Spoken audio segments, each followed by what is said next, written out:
we will start, sir. Okay.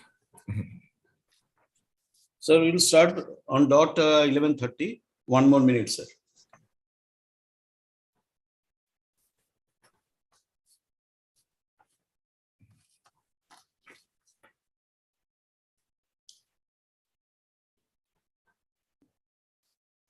Sir, because people are joining still rapidly.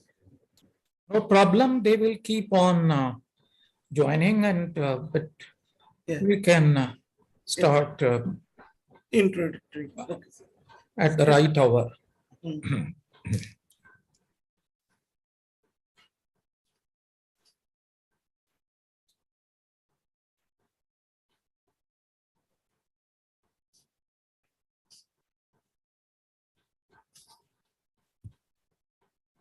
Sir, Sir, it's Pandya 11:30. साहब नहीं join किए हैं. नहीं, पांड्या साहब कॉल किया था.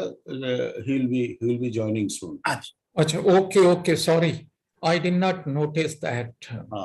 But sir, in the meantime, it's already 11:30. Let us start the program. Sir, good morning to all. Good morning, madam. I am from. Good morning. I am from one of the previous institute in Dhanbad, Jharkhand district, Professor P.K. Singh. Welcome, Professor Singh. Also saying Welcome. welcome. It's nice to have you here. Thank you, madam. So we are starting our program, sir. Wadwa sahab. Sir, So, sir, with permission of all, we are formally starting our program. Say myself, Dipankar Saha, I am the chair professor in the Manav Rachna Centre for Advanced Water Technology and Management.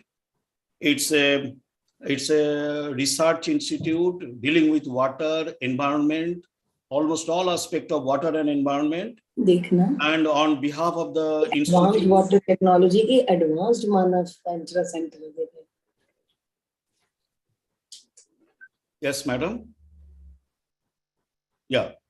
So on behalf of the institute, I welcome you all and all the keynote speaker and all the dignitaries in the 5th annual day celebration.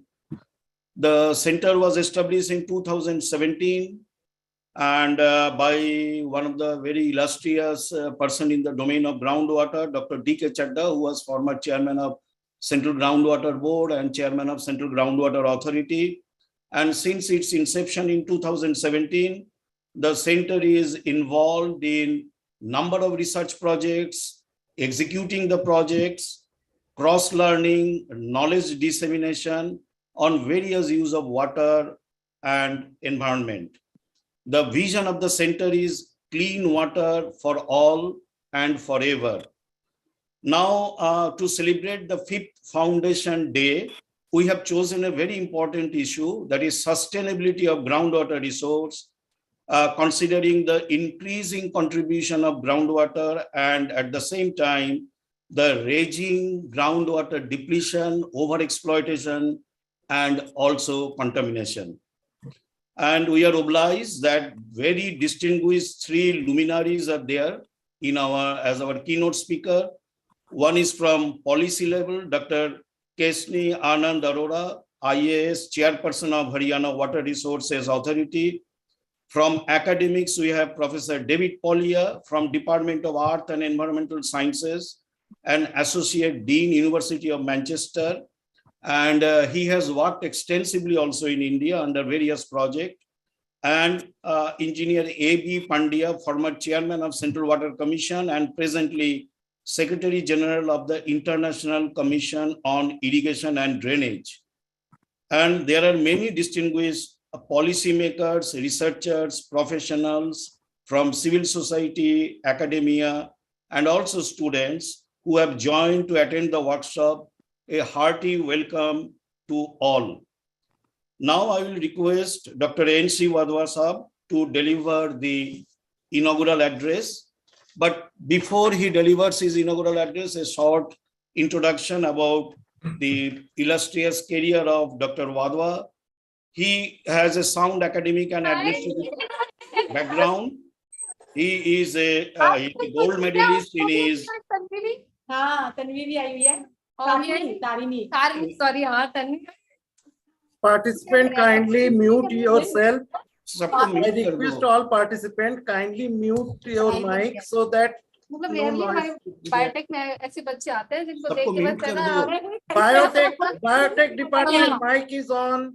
Teachers Mute your mic. Biotech. Dr. N.C. Wadhwa, as I was telling about him, he's a gold medalist on his academic career, and he's a Haryana cadre IAS officer. He worked in various capacities, including Deputy Commissioner in different districts, and Director, Postgraduate Institute of Medical Science and Vice Chancellor of MD University, Rohtak. His other important assignments include Commissioner of Municipal Corporation at Faridabad, Chief Administrator, Huda, Director, Town and Country Planning, and MD HSIDC. And during these assignments, he was instrumental in planning and execution of many prestigious projects. He joined the Manav Rachna International University in April 2009 and as its first Vice Chancellor and enjoyed 2 terms till March 2019. He has presently taken over as the Director General, Manav Rachna Educational Institutions. And amongst it is one of the premier institutions in the state of Haryana as well as in India, and a very sound mind and active in the domain of water and environment. I request you, sir, to deliver the inaugural address. Over to Wadhwa, sir. Please, sir. Thanks, Professor Saha. Good morning to all the participants, distinguished speakers, respected Madam Dr. Keshni Ananda Roda, a very distinguished career. I'm sorry, I haven't done doctorate yet. I'm just thank you very much. But thanks for meeting We me. wish and pray that you meanwhile acquired this. This is how my department briefed me. I was happy. Okay, we wish. So Thank you very much. But nice to be called it. my revered colleague and a role model for civil servants and presently chairperson of the Haryana Water Resource Authority, and she is in that capacity leading from the front against water deficiency problems in the state of Haryana. As Mr. Shah has briefly pointed out, under the aegis of Atal Bihari Yojana, Atal Bhujal Yojana and Jal Jeevan Mission, she is ensuring that all water deficient areas have water security plan by associating the village community and all stakeholders. That is how, and Haryana state under her leadership is one of the front leading states in the country under these programs. Another distinguished speaker of the day, Professor David Polia from Department of Earth and Environmental Sciences and Associate Dean, Internationalization, University of Manchester, a globally recognized water and environment researcher he is. And another distinguished speaker with us today is Engineer A.B. Pandyaji, a very distinguished water professional and former chairman of Central Water Commission and presently Secretary General, International Commission on Irrigation and Drainage. I have with me our colleague, Professor Dipankar Sahari, Dr. Sarita Sachdeva, Dean Research, Dr. A. Mukherjee, Director of Manav Rachna Centre for Advanced Water Technology and Management. We have other distinguished participants from professionals, from faculty, from students and researchers and academia. On behalf of Manav Rachna Group of Institutions and on behalf of Manav Rachna Centre for Advanced Water Technology and Management, I would like to extend a very hearty welcome to all our dignitaries and participants. It's a great day for this center because They have already completed 5 years journey of eventful performance. Of course, 5 years is not a very long period for an organization, but luckily during this short duration, this center could make great strides, and the achievements have been very satisfying, and they have already achieved many milestones, and we will come to know about those inputs during the presentation by the center team. I would also like to share a small background about the coming into being of this center, as Professor Saha already shared with you. Later, Professor D.K. Chadha, a very renowned environmentalist, a water scientist, former chairman of Central Groundwater Board. Luckily, we were able to rope in this personality when there was a popular demand at Faridabad about revival of Badkal Lake. It was around 2016-17. There were a lot of news items, articles appearing about the Badkal Lake, its historical background, its tourist attraction, because this lake would attract environmentalists, tourists from all across the globe. And there were many complexes, projects which were set up in the vicinity of Badkal Lake, because people from across the country and from international countries, when they would arrive here, naturally, they would be visiting all those institutions. After this lake completely dried up, but there was great distress and gloom and great criticism. It was more than 13 years, in spite of repeated demands, the district administration and the state government could not make much headway. We thought Manav Rachna, because we always believed in community outreach programs, and we had undertaken a lot of CSR activities in cleaning of Faridabad and greening of Faridabad. We thought it's an opportunity for us. Why not put all our resources together? Why not identify some experts who could be requested to join hands with us? This is how Dr. D.K. Chadha joined our group, and we, after taking district administration Faridabad into confidence, we went in for total area survey, which was in the vicinity of Badkal Lake, which was catchment area of Badkal Lake. It was very visible that due to excessive mining activities, due to broken lands, the contours had been greatly damaged and disturbed. In addition, all around Badkal complex, a lot of tube wells had been sunk, and they would be drawing underground water very excessively. Faridabad is a known water deficient area, and this is how this lake finally dried up. And under Dr. D.K. Chadha leadership, after a survey of 6 months, we could come out with a very authentic report, and we then went in for our own request from district administration. On green signal from state government, we went in for a DPR, and we submitted that DPR to the state government. This is how this DPR finally was ratified by IIT Roorkee, and this project is now being implemented. There is another silver lining to this dimension. Around 2017, when Smart City Mission was launched in the country and 100 smart cities were to be identified, there was a direct competition between Faridabad and Gurgaon to get the status of smart city.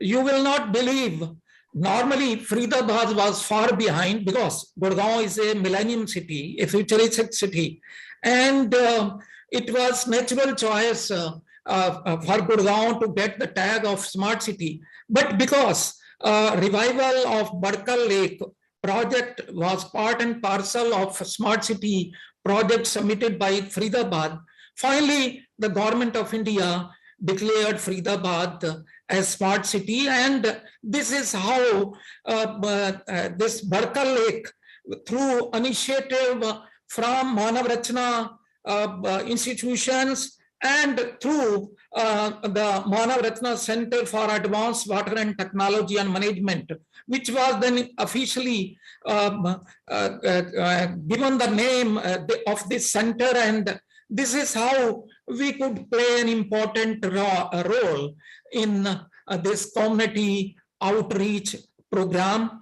And another great achievement, Maruti Suzuki, when they adopted 5 villages around their Manesar plant, they had come to know that this center has a lot of scientists and personalities like D.K. Chadha. So they shortlisted us to be their consultant, and we prepared their development plan, especially water security plan, reviving of water bodies in those villages, conservation of water, groundwater conservation measures. And this is how we helped them. Again, when Municipal Corporation of Faridabad was finally allotted project of smart city, they've engaged us again as consultant for capacity development of their officers, their engineers, under another project, WASH, Water and Sanitation Health Project, and under the leadership of Dr. D.K. Chadha, we did the capacity development of all important functionaries of Faridabad Municipal Corporation so that they could very successfully implement a smart city project. This is how a short history of this center. Another feather to the cap was Vedanta Ken, an international group dealing with the oil extraction. They have been allotted the project of crude oil extraction in Barmar district of Rajasthan. They again shortlisted us as their consultant, and because we are monitoring the water quality level, where this extraction of oil, crude oil is happening, we are trying to ensure that there is no mixing of brackish water and clean water aquifers. And again, after expiry of our first term as their consultant, they have renewed our agreement, and we again stand their consultant and helping them in this project. In addition to these renowned projects and activities, we have been holding a lot of national level, international level seminars, workshops, and inviting scientists, experts from within the country and from outside. We had been helping district administration, even Metropolitan Development Authority, village level authorities, and under the guidance of Dr. Keshni Anand Arora ji as chairperson of the Haryana Water Authority, we are part and parcel of Attributable Bhujal Yojana, and we are preparing water security plans of various districts. We are involving village community in a big way, all stakeholders, and a lot of multidisciplinary research activities, lot of projects relating to sustainable development and management of water resources involving all stakeholders are being undertaken under the aegis of this center. Lot of academic activities are also happening. Lot of our colleagues from both Manav Rachna universities and our schools, they are part and parcel of this center. This is how we keep on sensitizing and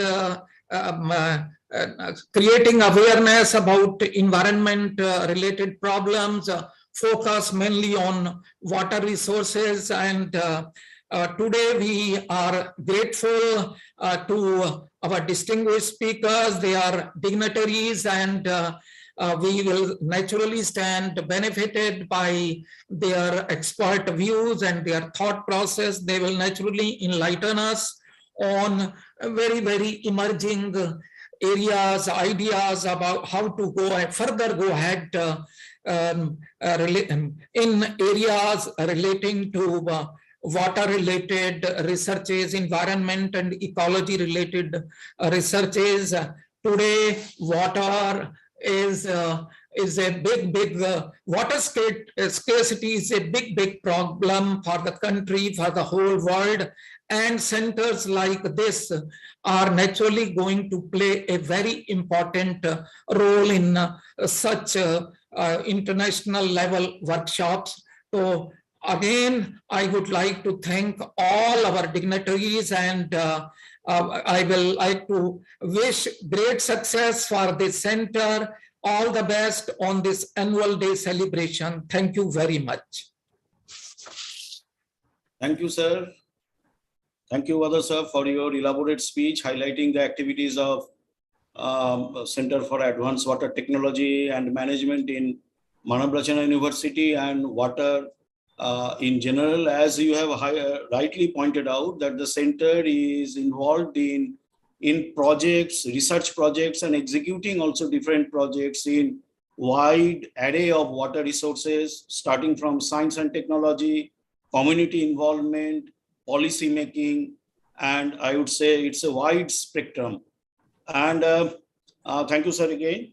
Now our next first keynote speaker would be Madam Dr. Kesni Anand Arora.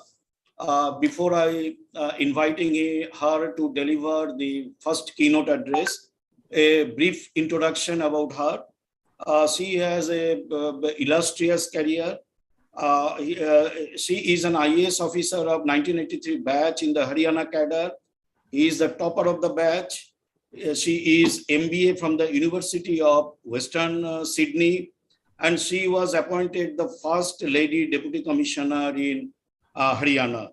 She served as a special secretary in dealing with different departments ranging from industries, home, food supplies, rural development, etc., etc. Then also worked as a principal secretary to Government of Haryana, dealing with again wide array of department, tourism and housing, forest, wildlife department, etc., etc. Then she also worked as a deputy director general in the WIDAI, Government of India. She also worked as the additional chief secretary to Government of Haryana and streamlined the implementation of e-district project of Haryana, which was ranked as #1 by the Ministry of Electronics and Information Technology, Government of India, along with other states. She also conceptualized and implemented many innovative e-governance projects. And she was chief secretary also for the state of Haryana. And as a chief secretary, she initiated a lot of work in the field of ICT and e-governance, and have monitored the implementation of the Haryana large-scale mapping, monitored the progress of modern revenue record rooms, MRRR project under the Jal Shakti Abhiyan, also worked, carried out a lot of activities. After superannuation on 14th January 2021, she has joined as the chairperson of Haryana Water Resources Authority. Under her chairmanship, the authority has categorized the Haryana state into 7 different categories on the basis of groundwater condition, and public notice has been issued for raising objection, if any, and final notification will be issued after 1 month for micro level planning. This categorization is the first of its kind initiative towards the state government's water conservation and based on depth to groundwater level in June 2020. And in addition to that, HRWA is preparing district-wise water resources plan for 3 years initially for the purpose of management and micro-level planning of water resources. And a lot of activities are going on. And many of us are from the domain of science and technology of water resources. And many people argue that many of the complexities of water resources has got its solution in the domain of political economy and policy level. So, madam, the stage is yours and we are eager to hear you, madam.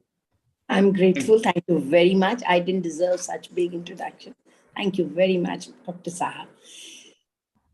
Respected Professor David Polya, Shri A.B. Pandya ji, Dr. N.C. Vadva, Dr. Dipinder Saha, Dr. Mukherjee, members of my authority, Mr. Marwa, Mr. Beniwal, Mr. Lamba, researchers, students, and friends.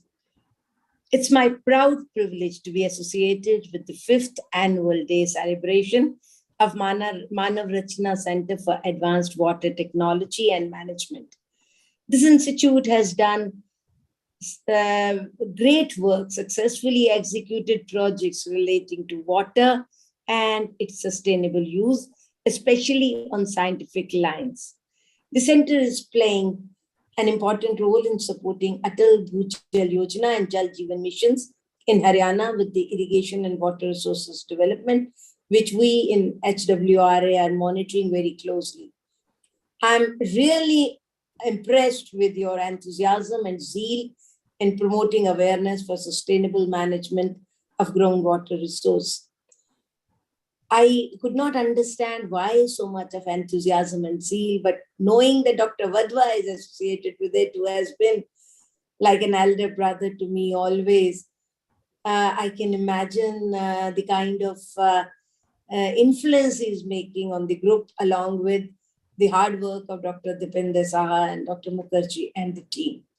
I appreciate their work and wish them all the best for further development of science efforts in the area of water management.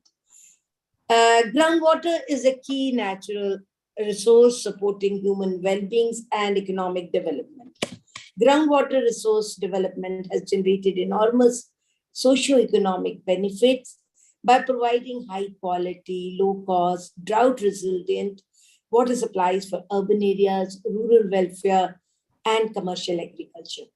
Yet, it is widely misunderstood, undervalued, poorly managed, and inadequately protected. At present, although groundwater is categorized as renewable resource, but the data relating to current developments in the field of groundwater shows it is depleting at the rate that cannot be sustained. Inappropriate resource development for agriculture, cultural irrigation, urban water supply is leading to groundwater decline, and which will frustrate total efforts at poverty alleviation and reducing access to groundwater will lead to increased contamination of groundwater and damage to wetland ecosystem. The long-term viability of irrigation-based economy in groundwater depleted areas gets so threatened, and it leads to long-term risk for global food security also. This is leading to also great social inequality, a clear difference between haves and have-nots, which affect small and marginal farmers the most. There is an urgent need. There's an urgent need for protecting our groundwater from exploitation and contamination. It is important that sustainable and climate resilient development must address groundwater management, especially the main threats, which are overuse and pollution. This is the reason why the chosen theme of World Water Day on 22nd March was groundwater, making the invisible visible. Groundwater is also critical to the achievements of new UN Sustainable Development Goals for 2030.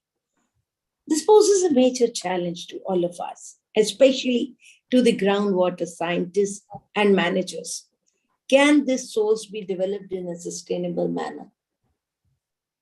And if so, how can this goal be accomplished? Let's come to my state, Haryana. We have a very serious problem with regard to groundwater.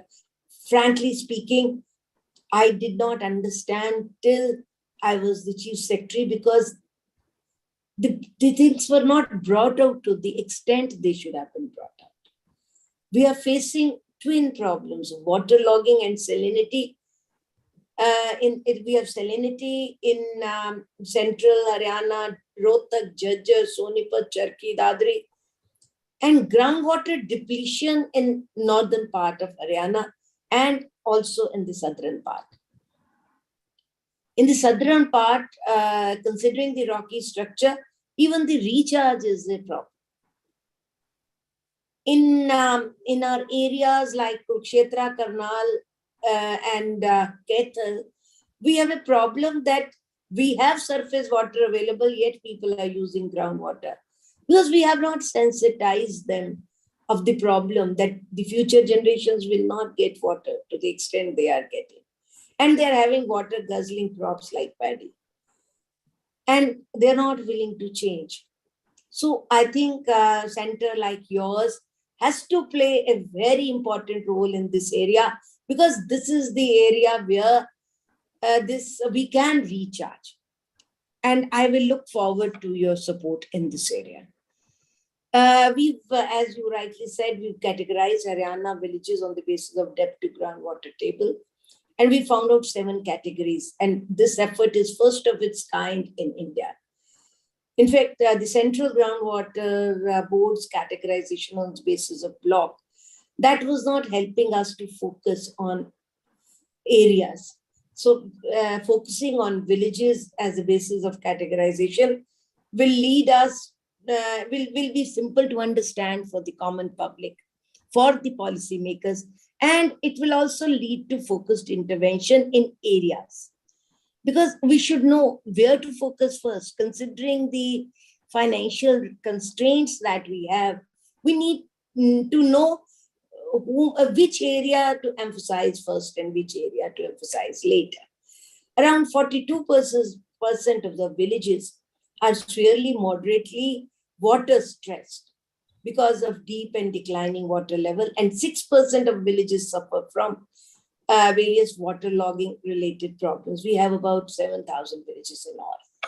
We are also spearheading the formulation of district water plans with water gap analysis at the block level, with emphasis on 3-year plan for water recharging and conservation. I'm very happy that your center is supporting the efforts of various deputy commissioners, and the quality of plans that will come will certainly be very good. These plans will facilitate the convergence between groundwater management and various programs under implementation by Government of India and the state government. Integrating policy and practice of groundwater management at the level of villages will be our major goal at the level of district. Some of the important policy initiatives taken by Haryana government are targeted towards the reduction of groundwater usage by crop diversification. They have a scheme, Meri Pani, Meri Virasat. That is that the water has to be used for next generation, and we have to diversify from paddy to other crops which are not water guzzling crops. Formulation of policy for treated wastewater, adopting micro irrigation practices, effective monitoring of water system for better management. Groundwater governance and management, as you rightly said, is very important.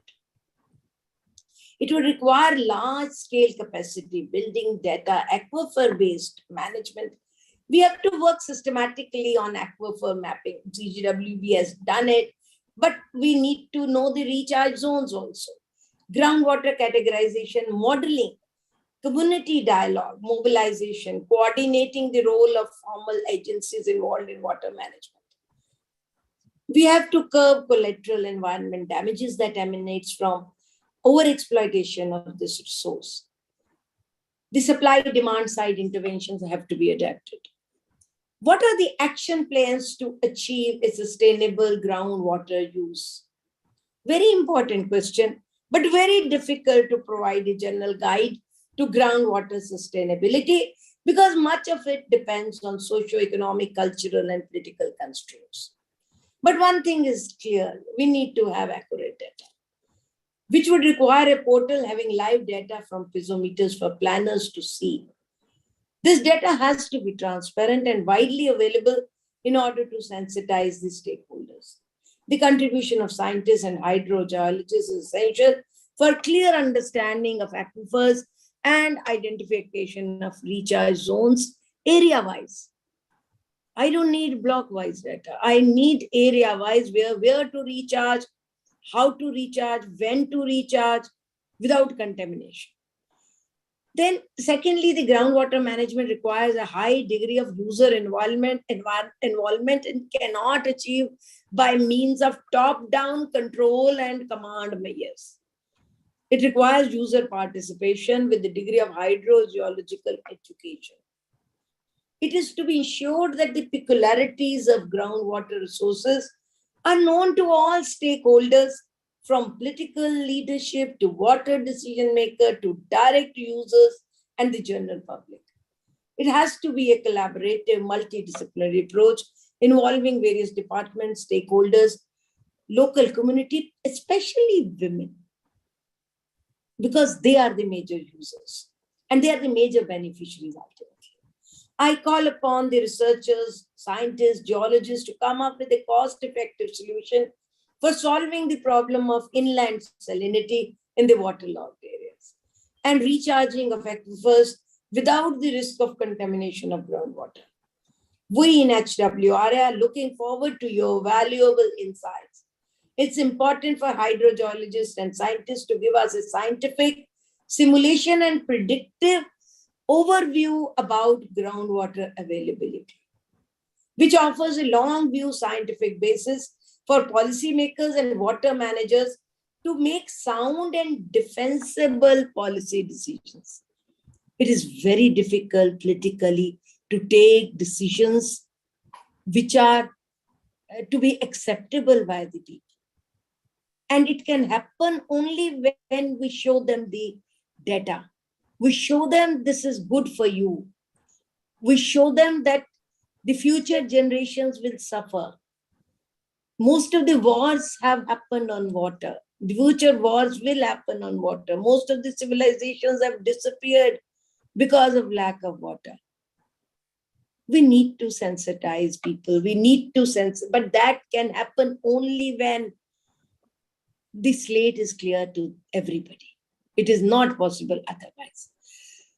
I'm very sure the center will associate with HWRA, assist us in our goal of achieving water sustainability and conservation and solving the problem of salinity, which is increasing because there is, one is the salinity and then there is flooding of water because they are also ultimately sowing paddy. We need to work very in a very collaborative manner, and I look forward to the scientists, hydrogeologists for total support to me on the scientific lines so that I can show that paper to everyone for a decision making.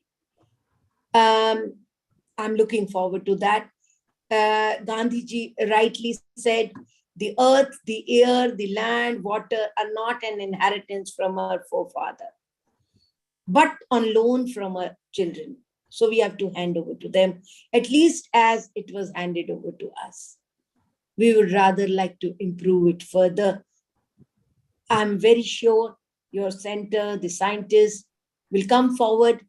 I'm looking forward to Professor Paulia's and Mr. Pandya's support in that. In HWRA, we have very good experts in Mr. Marwa, Mr. Beniwal and Mr. Lamba, and we need your support. Thank you very much. Thank you very much again for giving me this opportunity. Dr. Dipender Saha and Dr. Dipenka Saha and Dr. Vadva, I again thank you. Thank you very much. Thank you, madam. Thank you for your nice and wonderful presentation and alerting all of us where we should work. And you have rightly pointed out few points, few issues that I should reiterate because large number of participants are there from across the interest groups. So the first point you have highlighted that the need for village level management. Village level management is absolutely required. Our National Aquifer Mapping Program by Central Groundwater Board, of course, is the granularity of the program is not that high that you can find out the solution in a village level. Lot of work to be done in that direction. Then you have rightly pointed out the value of accurate data. And the accurate data is required absolutely for scientific investigation and research. And as you told, it's very, very important that when you try to convince the water user, the community, that they should preserve the water, they should save the water for the next generation, they will be convinced easily if there is availability of the accurate data. I think that you have tried to mention. Then you mentioned about the supply and demand side management for sustainable use of groundwater. Particularly, you highlighted the importance of zoning where the artificial recharge sites can be selected, what type of designs will be there, from where the source water will come, but it should be done in a village level planning way so that the benefits goes everywhere. Then you mentioned about the user participation, and definitely it's a very, very important that unless the community participates, community willingly participates and they own the water, in spite of all science and technology, researches and outputs, the management will not succeed unless the community is participating. And for your information, madam, the worldwide, Professor Polia is here, the Punjab and Haryana is a star in the world. I mean, in a sense that the groundwater extraction is per unit area is highest in the world. They have demarcated 3 areas. One is California, one is in North China Plain, and a third one is Punjab and Haryana. Punjab and Haryana is topper in groundwater extraction and over extraction. Lot of researches taking place, lot of publication taking place, lot of PhDs are being submitted around the globe, but many of them are not aware that in large part of Haryana also there is a problem of water logging. There is a problem of water salinity that is generating from water logging. So whenever people consider about Haryana, Punjab, they consider about over-exploitation, deep water level, drying up of wells, but there are problem of water logging and salinity also. Thank you, madam, again for your nice presentation and give direction to all of us how the further proceedings will go ahead. With this, thank you, madam. With this, I'll now invite Professor David Polia. He is from the Department of Earth and Environmental Sciences and Associate Dean for Internationalization from the University of Manchester. A brief introduction of Professor David Polia, I think, who are in the domain of groundwater research and project execution. They are well aware about his name, but still he needs an introduction because a lot of people from other domain of water, they are also present here. Dr. Polia is the professor of environmental geochemistry in the Department of Earth and Environmental Sciences in the University of Manchester, one of the very highly rated universities globally. And he is Associate Dean of Internationalization and Director, Williamson Research Center for Molecular Environmental Science and Head MAGU, that is Manchester Analytical Geochemistry Unit, and UK lead of Newton Bhabha DST NERC Indo-UK Water Quality Project. It was a big project and he was the lead from UK, and it researched extensively on arsenic contamination in the Indo-Gangetic Plain of India as well as in other parts of India. And he has over 30 years of experience in research on the biogeochemical behavior of metals, metalloids in surface and subsurface system, and extensively involved in the field, laboratory, everywhere.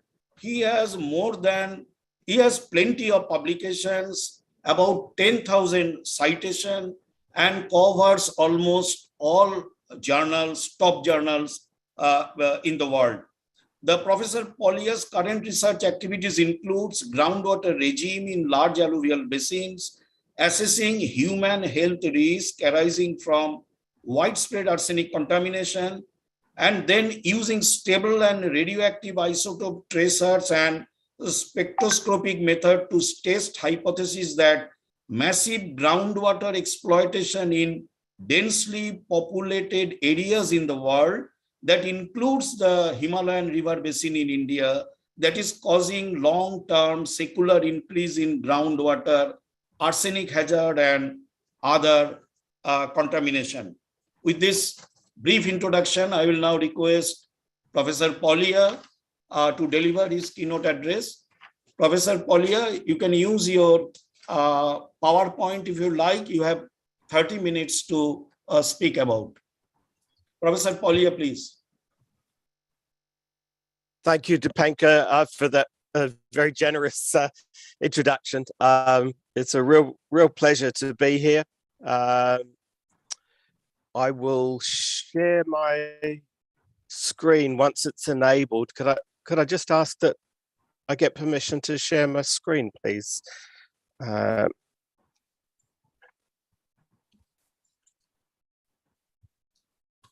Alifia, Professor Polya arrange so that Professor Polya can share the screen.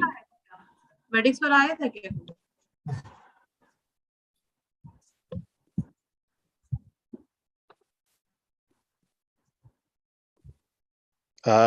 It needs to be enabled, I think.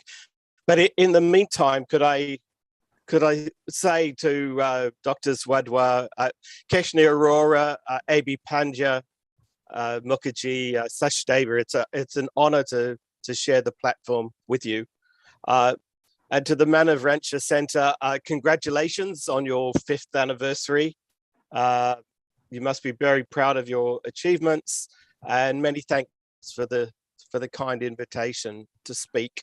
And in particular, I'd like to thank Dipankar Shahab, not just for the invitation, but also over the last few years for advice and discussions to myself personally that I've very much appreciated, and also more widely to the Far Ganga water project, which has been a joint India-UK project, mostly focused on the theme of my talk today, which is arsenic in groundwater, and making a risk assessment and making suggestions for remediation across India.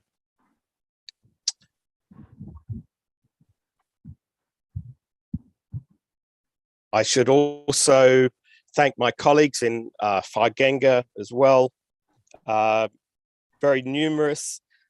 Much of what I'm going to talk about today, I was very taken by the comments previously about the importance of data, and what I've got to contribute this morning really is just a small amount of data, which I hope will inform some of the many things that need to be done in terms of developing sustainable groundwater systems. Oh, thank you very much. I think we're good now.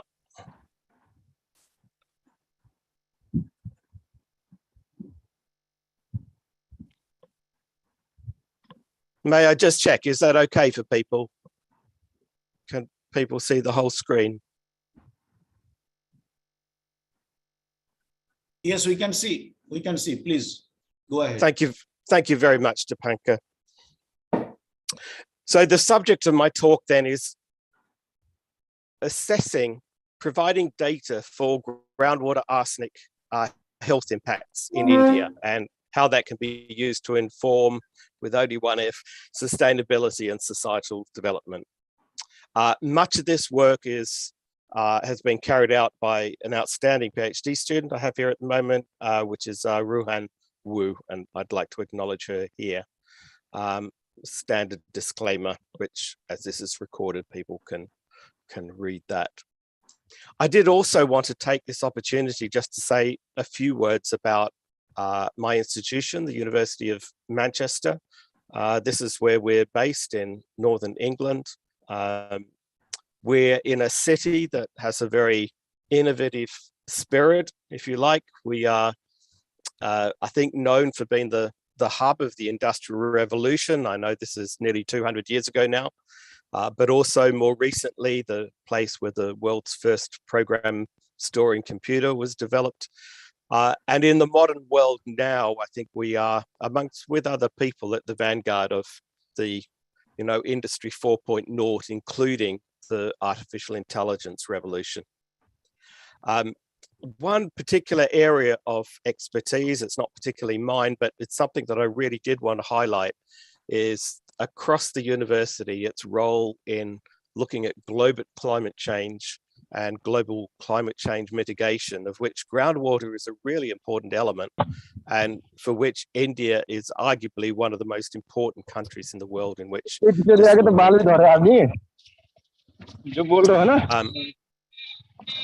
there are also very strong links between India and Manchester. I'm not sure how many people are aware, but Mahatma Gandhi visited Manchester nearly 100 years ago.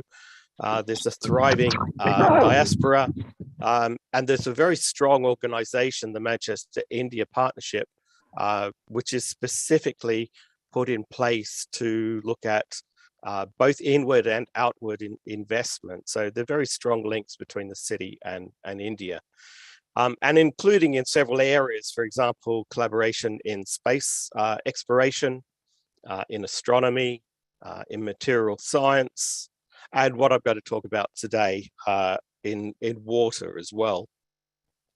And if I might just briefly mention this project, the Farganga project, it's just come to a conclusion. It's funded by the NERC in the UK and the Department of Science and Technology in India. And it was largely focused, these are some of the people that I will leave on the video, supported by a large number of early career researchers.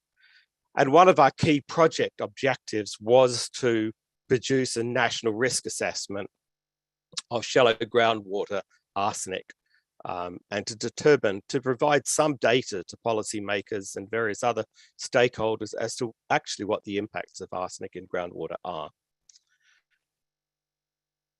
So groundwater is clearly of great importance to India in the face of water supply challenges. This is taken from the Times of India a few years ago, from one of the last times I was able to visit pre-COVID, and clearly is a massive issue that I suspect most in this audience know far more about than I do. India, as Dipankar was saying, is the country with the largest groundwater usage in the world. And in part as a result of that, there is a massive crisis looming in terms of balancing water supply and water demand. One key aspect of that is that most groundwater is used for agricultural purposes. That's one of the major drivers in the management of it, but also that in terms of drinking water, groundwater is the major source of drinking water in the country. So one unfortunate and very unfortunate unintended consequence of the Green Revolution in India and in other countries as well has been that massive irrigation by groundwater has also been accompanied, it didn't have to be, but it was accompanied by the usage of groundwater for drinking water. And that's given rise to exposure of a very large number of people to arsenic poisoning and also to fluoride poisoning in other parts of the country. Why is arsenic in groundwater a problem? Well, one is because not very high concentrations of arsenic give rise to very substantial health impacts, including death. Serious health impacts can arise from ingesting as little as a few tens of micrograms of arsenic per day.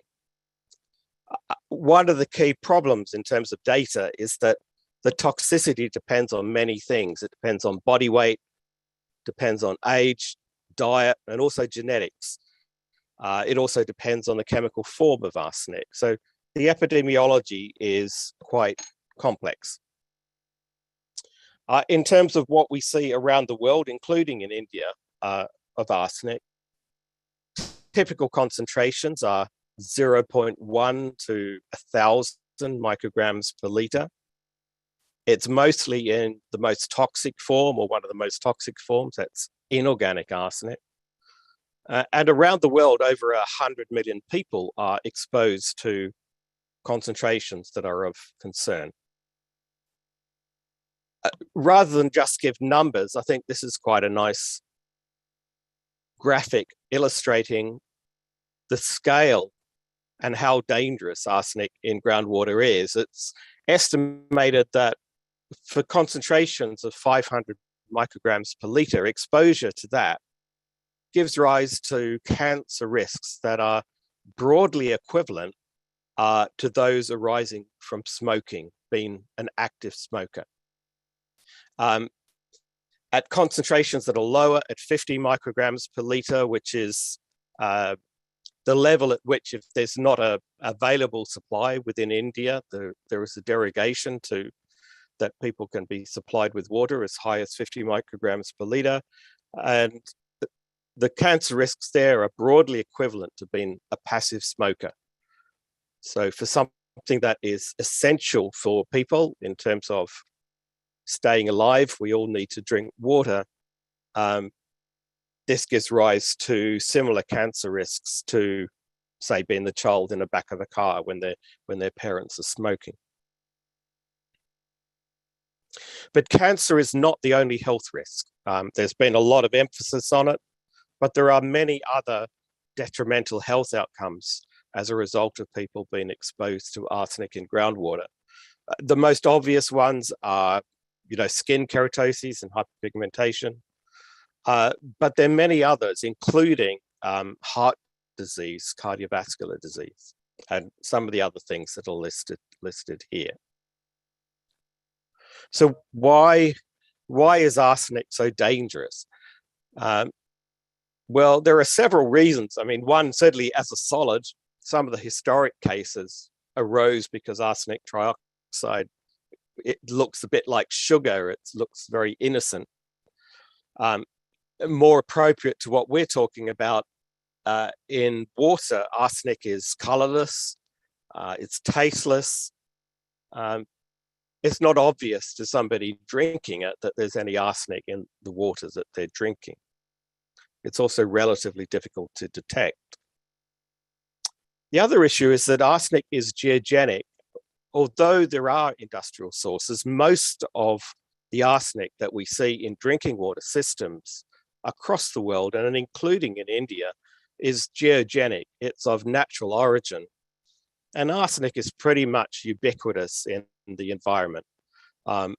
This map from Amini from about 14 years ago is showing the distribution of high arsenic aquifers as a result of two major different classes of mechanism of release. And as you can see, although India is a clear kind of large hotspot, if you like, for it, it occurs all over the world. And here are some estimates showing how really next to Bangladesh, India arguably is the country most severely impacted by this. The other unfortunate aspect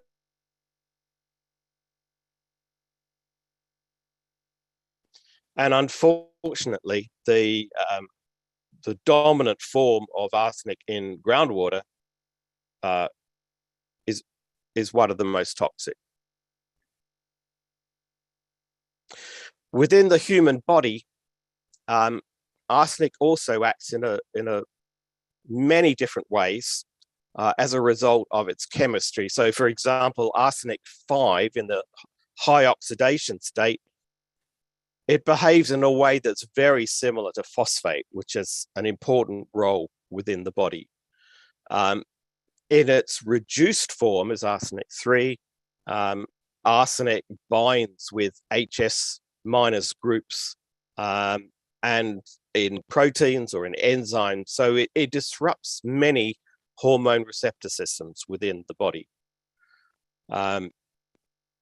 So arsenic 5 substituting for phosphate, it disrupts the ADP, ATP cycle in cells, so it disrupts energy production in cells. Inorganic arsenic-3 disrupts many hormone receptor systems. So there's a multiplicity of detrimental health outcomes as a result of arsenic exposure. In terms of a reference dose, what people think it's permissible, if you like, for us to have, the FAO until recently recommended a value of 2.1 micrograms of arsenic per kilogram body weight per day, but they have now withdrawn that, which is really on the basis that they no longer have confidence that that's a sufficiently protective value. If we look at the WHO provisional guide value for arsenic in drinking water, for assuming a consumption of say 2 liters of water per day and say a body weight of 70 kilograms, that gives rise to a rather lower reference dose of about 0.3 micrograms of arsenic per kilogram body weight per day. I think it's fair to say that there's quite a lot of argument over exactly what this should be, how protective should regulations be. I think the banker is aware that one of our bugbears has been there's been a lot of inconsistency both between countries, but also even within countries as to regulatory values for different media, for example, for rice and for water, sometimes without particularly good reason. So most of what I'm going to talk about is a single study that was associated with the Farganga project. And this was modeling groundwater arsenic attributable cardiovascular disease in India. And as I said, most of this work was done by a PhD student just finishing with us, Ruhan Wu. And pretty much all that I talk about in the succeeding slides can be found in this paper in the journal Water. It's open access, so and anybody with internet access can download it and look at the details. So in this study, the key things or the key approach really was to take existing published and grey literature data on groundwater arsenic in India, to undertake a statistical modelling to interpolate that from the admittedly hundreds of thousands of data that we have, but to interpolate it so that we can predict arsenic in the tens of millions of wells that exist. To combine that with exposure estimates, and then with dose response relationships, again, we usually utilized our own that we developed from meta-analyses, and then to use those to predict cardiovascular disease in India. So the data set that we used, we had about 140,000 data in it. You can see on the right-hand side, this is the distribution. The overwhelming majority of this is not our data. This is secondary data taken from the many people who have already worked in this area. As you might imagine, much of this data was focused in West Bengal. And we did take an approach to try and iron out the impact of having so much data that was from one particular state when we wanted to model arsenic over the whole of India. The other things that we did was from a political point of view, clearly the Indian subcontinent is divided into different countries, but from a geological point of view, from a hydrogeological point of view, it doesn't make sense to distinguish between, data that is in India, that in Bangladesh, that in Nepal or Pakistan for that matter. So we used a data set that, although it was predominantly from India, it also included data from published studies in Bangladesh, Nepal, and Pakistan. Our approach was basically to use a binary target variable. So we basically divided all the data, classified it as 0 or 1, depending on whether it was below or above the WHO provisional guide value of 10 micrograms per litre. And then we used a series of different spatially continuous parameters that were related to climate, to geology, to hydrogeology, also to soil properties and topography, to use those to try and predict arsenic in the areas for which we did not have data. We used a random forest method, and that was implemented using the R programming language, which again, I'd kind of recommend to people, not least of all because it's public domain, open access, and free. I won't go into the details of the methodology or how we split those, but we did do a validation test. So we split the data into a training set and a testing set to validate our results. Time is relatively short, so I will skip through this bit, other than to say that, as with many methods, there are certain parameters that you put in them that are quite critical to the outcome of the results. And for this one, it's determining the probability cutoffs within the methods. But I will skip over that aspect of it. So here is the model that's been developed on the left-hand side. As you can see, although our main purpose was to do it for India, we are also able to make predictions for Bangladesh and Pakistan and nearby areas as well. I guess to give confidence that the model is okay, it clearly captures areas that everybody knows about already. So, for example, areas in the north of England, in the north of India, for example, West Bengal, Assam, Bihar, Uttar Pradesh, and so on. But it also identifies some areas that are maybe less well known, although maybe they are now. So places like Haryana, close to where you are, Jammu and Kashmir, also Madhya Pradesh, and some in which, at least for our model, we didn't have access to data from these areas. So places such as Kerala, Himachal Pradesh as well. So it does suggest that although groundwater arsenic is predominantly an issue for northern India, there are some areas in southern India as well, in which it's worthwhile looking at. We were able to estimate the population at risk, and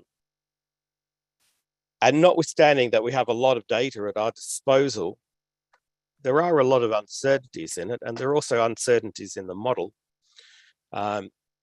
So we estimated between about 18 and 30 million people in India are currently exposed to consuming arsenic at greater than the WHO provisional guide value or above the Indian BIS regulations.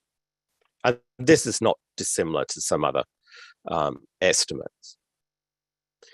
More recently, we've been able to incorporate groundwater usage data that was published in the Indian census. So this is maybe a little bit dated. It's about 10 years old. And if people have better data, we'd be very interested to hear of that. So, but nevertheless, that gives us a rather more granular and I think rather more realistic model, because from the census data,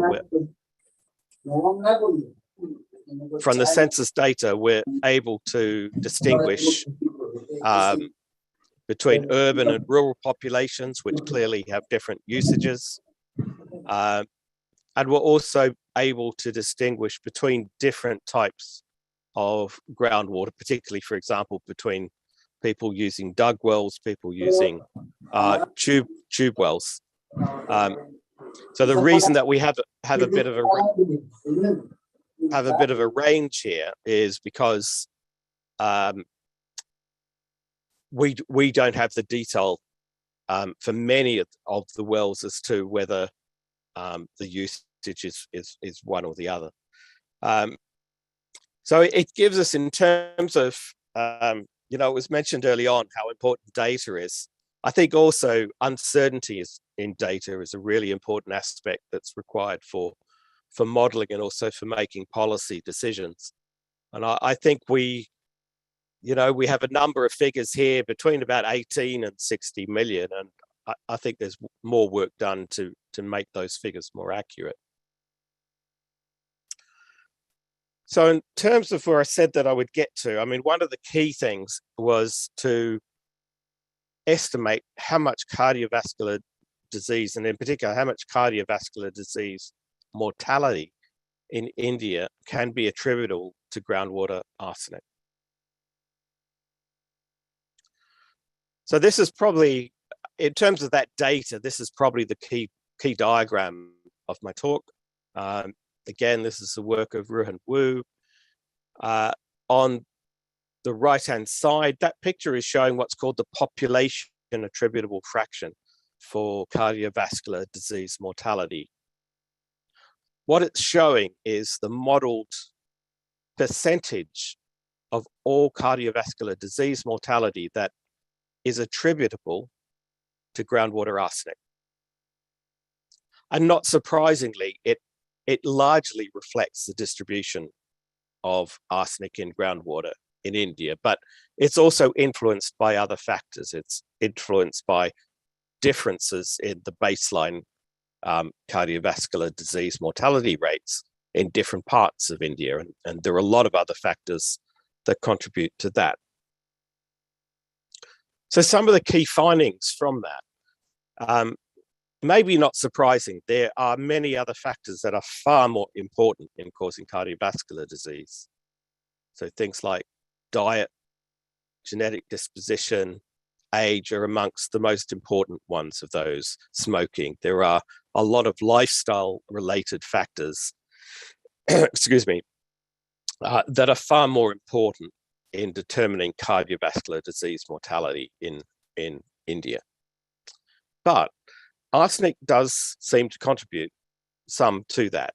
And the figures are around 0.5%, which in a country other than India might just be viewed as a pretty small number. But of course, in a country as large as India, that 0.5% corresponds to a lot of people. We're looking at ballpark around 10,000 excess deaths every year as a result of exposure to groundwater arsenic. And of course, there are other aspects of this figure. So the 0.5%, the 0.3 to 0.6%, it's largely, that's for the whole country. And there are obviously states in which that figure is more important. So in particular, in Assam and West Bengal, it's about 10 times higher than that. We're looking at several percent of CVD mortality being attributable to groundwater arsenic. And for some districts, if we go down to a district level, there's some districts in which it could be as high as 10% of all cardiovascular disease mortality is attributable to groundwater arsenic. So the mapping of the distribution of groundwater arsenic is particularly important, enabled to have a more nuanced approach to what should be done about it. So just in conclusion, I think, as we all know, groundwater is a critical resource for India. Exposure to arsenic can give rise to serious detrimental health impacts, including cancer and cardiovascular disease. Arsenic in groundwater has massive detrimental impacts on human health in India, and including something we've been able to estimate, something like 0.5% of all cardiovascular disease mortality in the whole country averaged across the whole country is attributable to arsenic in groundwater. I'd say more generally, water quality, not just including arsenic, but many of the other things that people like Dipankar and others work on, it's a key factor that should impact the sustainable use of groundwater for societal development. Not the focus of this talk, but a real passion of mine is that systematic approaches to mitigation are required that take into account the interactions between society and the physical world. And just lastly, thank you for your time. And I would very much welcome advice, discussions and questions. So thank you very much. Thank you. Thank you, Professor Pollia. We also call you Dave. So wonderful presentation, and you have worked so extensively on the arsenic issue of India that many of the Indian researchers will also envy you. And with your presentation, you have highlighted the arsenic and the health impact, particularly the cardiovascular disease. But in India, there are many arsenic experts are also there in the audience. I will request one or two of them to give some comments. But in India, the mindset is that whenever we consider the arsenic contamination, then skin keratosis, hyperkeratosis, and then cancer. But your linkage to cardiovascular disease with arsenic contamination is really an interesting. This is point number one. Point number two, you have mentioned that the probability of arsenic is still not that high in the state of Punjab and Haryana.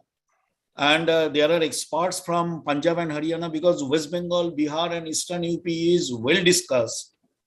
If anybody from the Haryana or Punjab, because I suppose Water Resource Authority members who are expert also in groundwater from the state of Punjab is present, if they want to contribute, or we can spend 1 or 2 minutes with a short discussion. Is there anybody from the state of Haryana who would like to ask or like to interact on the arsenic contamination in the state of Haryana and Punjab?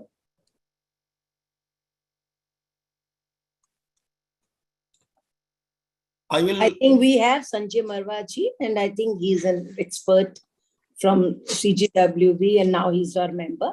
I think he's listening. Yeah, madam, there is a lot of water quality, groundwater quality issue in the Punjab and Haryana. We discuss about arsenic, we discuss about uranium, pesticide, etc., etc. But still the arsenic contamination, as reported internationally and the research documents, that they are less in Punjab and Haryana in comparison to Bihar or Uttar Pradesh. I understand that CPWB, along with Geological Survey, has done some study in the Bhiwani area. But CGWB said that they have shared the report, but they have not shared so far with Public Health Department and with us. I'm looking I'll look at that report. But one question I will ask Professor Pollia, that what are the mitigation strategies that he needs to share with us so that as policymakers we can work on that? Okay, thank you, Kashni. I mean, there are a wide variety of different ones, and I know there are people here who know far more about it than I do. The one thing that I think that people who have influence in government and influence in policy making that I think would make a huge difference would be creating a system in which the quality of water is systematically monitored, and the quality of technologies that are used to remediate that water, that they are also systematically monitored. And I think I'm not here as, you know, somebody. I'm not an Indian, and I feel very conscious of not suggesting like this is the way we do it here. You should do it there. But one thing that makes me feel safer in the UK is that we do have a system where the private companies that supply much of our water, they are subject to a watchdog that oversees those companies. They have to provide hundreds of thousands of, if not millions, of water analyses every year that are scrutinized. They are transparent, so anybody, any member of the public can gain access to those data. It's an entirely transparent process. And there's a watchdog with teeth, and it creates an environment, it creates a market in which companies have to do a good job. And it creates a competitive market. And if there was one single thing that I think in India would make a huge difference, it would be putting that kind of system into place. And it would develop a market. India is just fantastic for entrepreneurs, for innovation. It would create a marketplace in which entrepreneurs and innovators who create good products would succeed. And on the other side, companies that don't produce good products would kind of fall out of the system. And that would be to the benefit of everybody. I think that's end user. Thank you. Thanks. Great. Nice to listen to you. Thank you. We have an elaborate session for further discussion. Paulia, we seek your little more time. Be with us, please. And there is a quick question. I think Sanjay Marwa sir, he has raised hand. Marwa sir, quickly, if you can raise your question. Otherwise, we have a reasonable time for discussion. Please, your question quickly. Yeah. Actually, there was a reference to Haryana and Punjab, specifically because of the lower incidences of the arsenic in the groundwaters of these areas. There are certain dimensions attached to it. First is the general whatsoever analysis has been done is done basically in the unconfined aquifers. And the deeper aquifers, those who have been tapped, only for the public health by the public health department, and these aquifers are being utilized for the drinking water. The shallow aquifers are not generally being utilized in Haryana state as far as the knowledge goes. Moreover, most of these aquifers are multi-layered aquifers, and since the public health well tap multiple aquifers, and any value which comes out of the sample which is collected from the multi-layered aquifer, it's very difficult to pinpoint whether it is coming from the unconfined, semi-confined, or confined, or deeper confined also. There are so many confined layers also. So once we are able to distinguish all these things, then we are able to tap, and then we can only think, because I have my experiences of working with some Uttar Pradesh, Eastern UP, where the arsenic issues were there. And the only solution which we could find out is instead of getting an ex situ treatment, we should do the in situ handling of the water. I mean, blocking that aquifer, designing the well so that we don't get we get the arsenic free water from the well itself rather than treating it outside. So we have to have this type of multi-layered, multi-pronged approach to handle the arsenic issues. Thank you.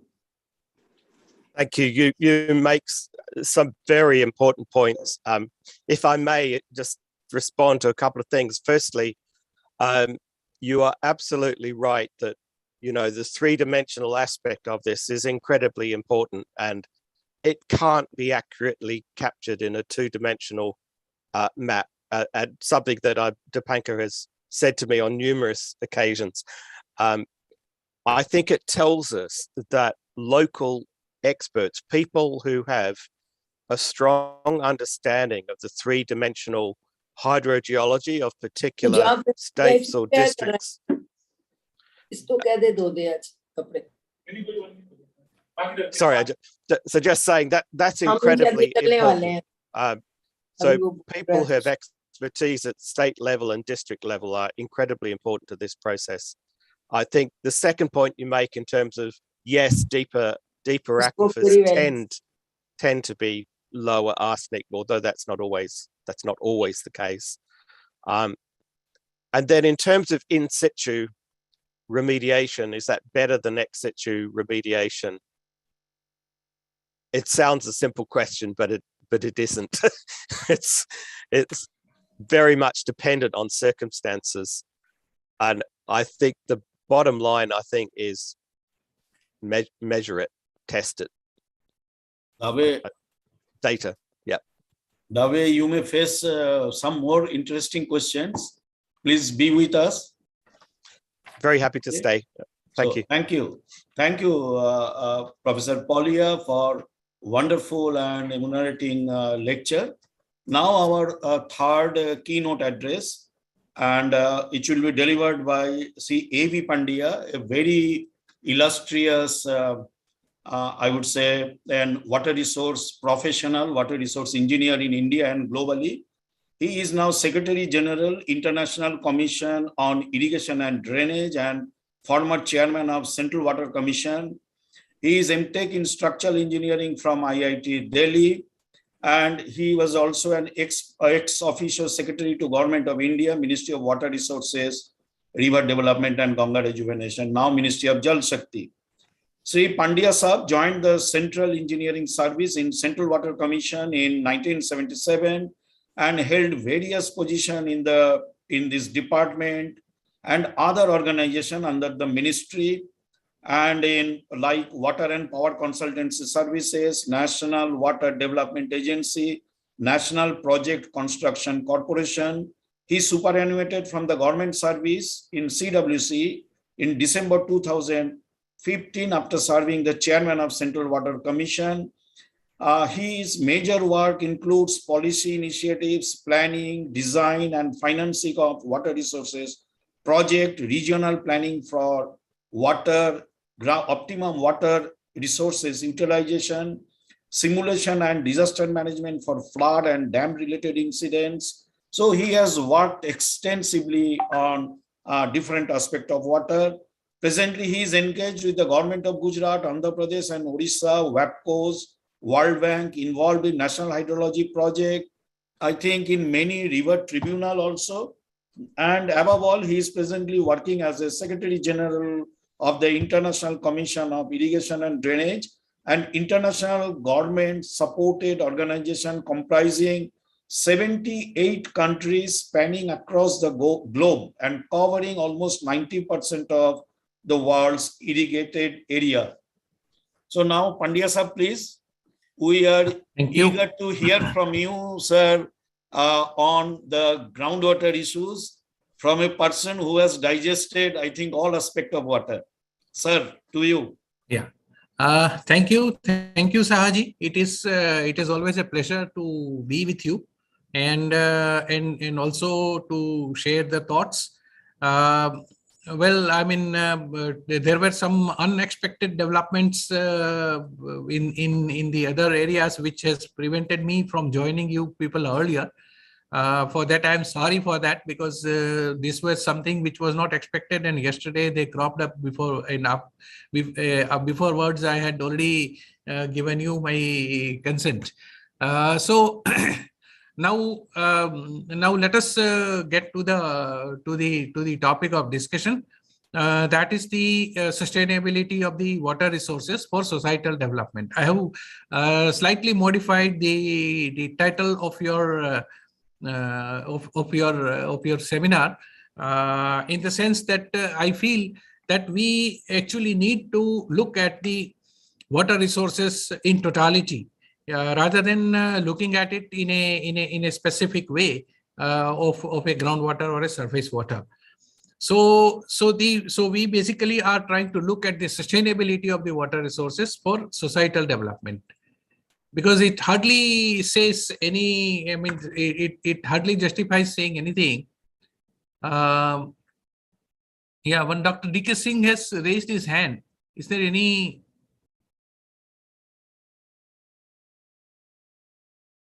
Okay. No, thank you. Thank you. Okay. So, so let us look at first what is the sustainability, because we always use this word sustainability in a number of contexts. So the important thing is that what Dr. Annandale says is that the central purpose of sustainable development is to generate intergenerational equity. What we consider sustainable in a single generation or on a small time scale context may not be sustainable when it is viewed in over a longer period of time. So we must be able to understand that whatever we are using, whatever we are enjoying, next generation and the generations coming after the next should all be capable of enjoying and using that resource in the manner that in which we have been using it in the quantity and in the temporal terms. So that is the sustainability. And there the most of the time the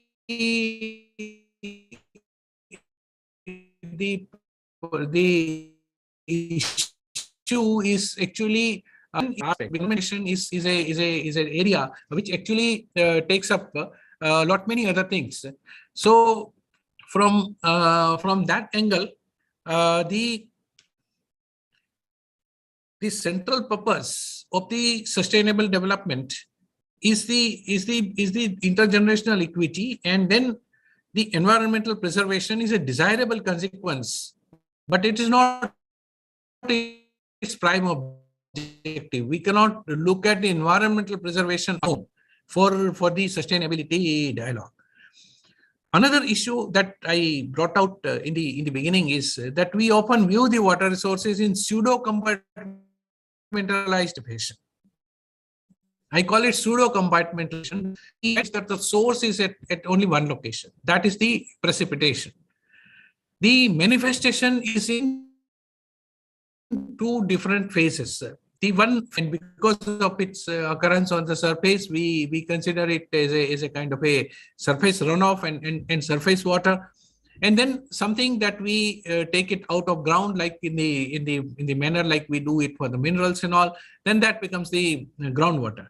And then, of course, the mechanisms, the dynamics of both these sources are different, but the prime object, water, remains the same. So it has to be viewed in a holistic manner.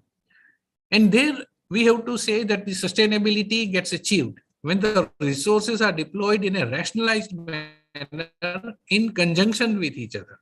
You have got this water from the surface water as well as the groundwater. Both are the opportunities of availability of resources. And these opportunities have to be used in conjunction with each other. It cannot be done in isolation of one. A very peculiar character of water is there, which is the dynamic character in spatial area as well as temporal area.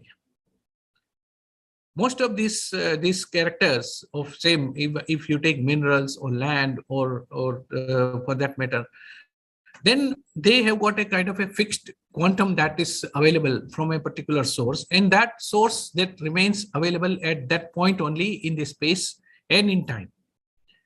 Whereas in case of the water, the spatial variation of the water availability is there, which is coupled with the temporal variation of the water. In the same year, you will have different water availabilities at different points of time.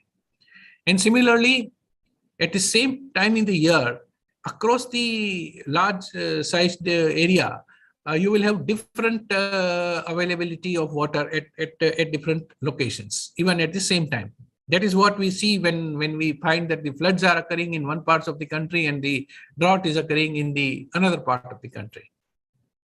So this is an important aspect, which if we do not take into account, then we feel that the sustainability issues are not properly addressed. So one issue is that the renewable resources are going down when we look at the per capita availability. This is primarily due to the growth in population, because the growth in population will reduce the share of a finite resource like water over the period of time in a per capita kind of a context. And because of that, the quantum that we have to use for our sustenance also has to change, also has to bring in new elements of efficiency and various other issues. Especially when we look at the 50% surge in the food demand expected by 2050, because the food production is the largest component of consumption of water. So when there is going to be a resurgence in the food demand, and at that point of time, we'll need to address the issues of water scarcity. So when we look at the scarcity angle, we can see that the large parts of the world are facing physical water scarcity, and then equally other parts of the world are also facing the approaching the physical water scarcity. They are having issues with relation to the total availability of the water, also with relation to the management of the water. And in the process, we find that a substantial part of the world experiences the water scarcity. And that scarcity is something which affects the sustainability of the solutions that we provide. As we discussed, the food production requirements are growing every year. And in this growth of the food production requirements, the water required for the food also keeps on growing in a manner which is almost, you can say, exponential. As we can see, we started out in 1960, and now today, when we are projecting it for 2050, we are finding that the requirement have more than 4 times or 5 times gone up compared to what we started out with. Now, with these issues, if we look at the India's share in the world resources, then we have a highly populous country over a limited land area and with a limited amount of water that is available. So we have the land resources of 2.45% and the renewable water resources of 4%, whereas the population growth and population is 17% of the world. So we have a very large amount of persons to take care of with a limited quantity of water. That is as far as the per capita issue is concerned. When we look at the spatial variation of the rainfall, we have a very extreme kind of climates on both the sides. We have very wet climate where we find that we have almost 11,000 millimeter occurring in a year on the parts of the eastern parts of the country, whereas on the western parts of the country, we are landing up in the areas of 0 to 400 millimeters in a year. Now, with this amount of variability, spatial variability of the precipitation, which is the prime source of water for our use, be it surface or be it ground, the distribution, making an equitable distribution, is something which becomes a challenge. That is coupled with the temporal water availability, in which we receive hardly 120 days. And nowadays, IMD is actually providing us with the information that these 120 days are also shrinking. And within that, we get almost 75% of the rainfall and precipitation, which we have to manage. These are the fundamentals which have to be kept into account when we look at the sustainability angles. So when we look at it that way, then we find that if we take the year as a time step, then we get about 4,000 BCM of precipitation, but then out of which about 25% of the water actually becomes available in form of utilizable water resources. And there then the groundwater has got in 433 BCM, and then the surface water comes at around 690 BCM.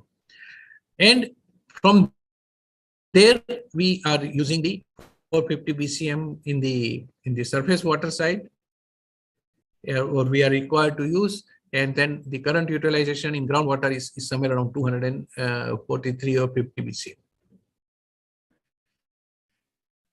Now this water that is available even at the 690 BCM again has a lot of variation.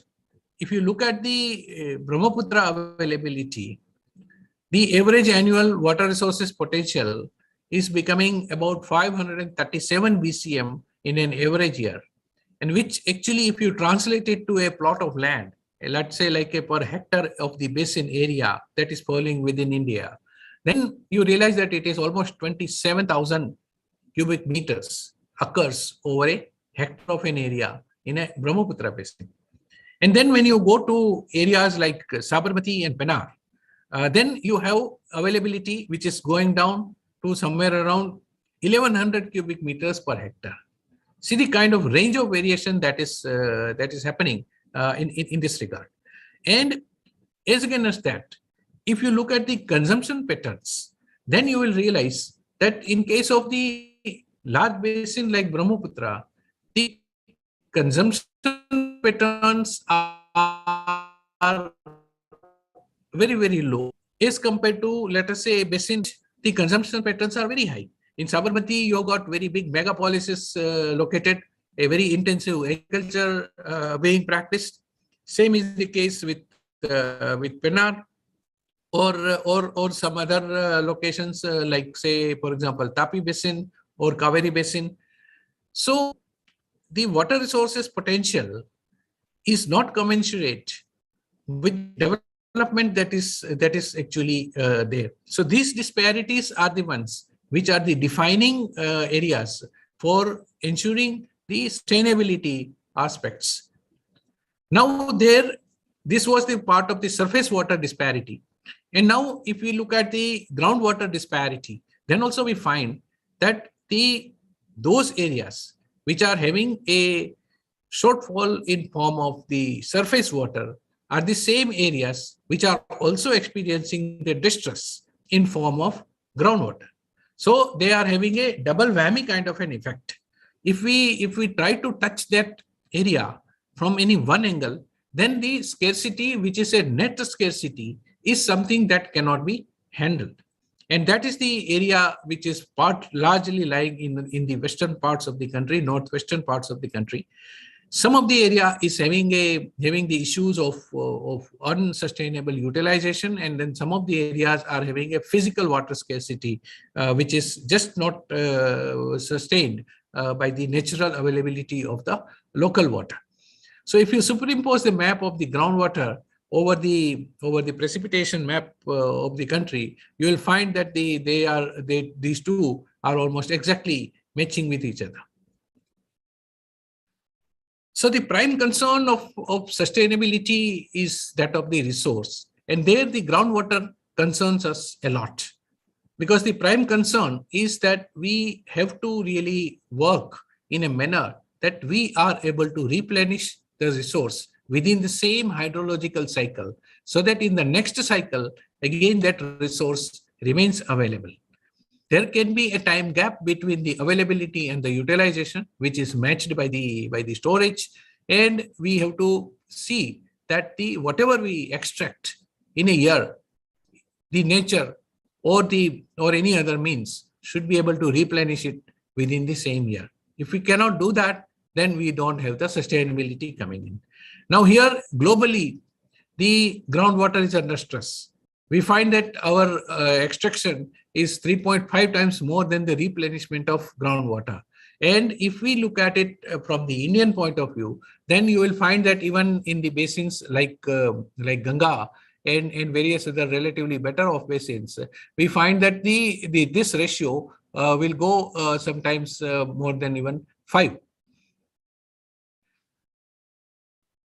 Another issue with the groundwater sustainability is that the local focus is something that is very important, because the movement of the groundwater is not as fast as the surface water. The deployability of the groundwater over a large area is not as fast as you can expect in respect of surface water, because the movement is much slower than that of the surface water.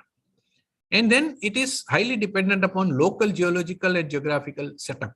Whether we have that kind of a setup which provides us with the resource which is capable of regenerating itself will highly depend upon the geology and the land use that we are having in that area. So this becomes an area of concern when we have to look at the groundwater sustainability in isolation.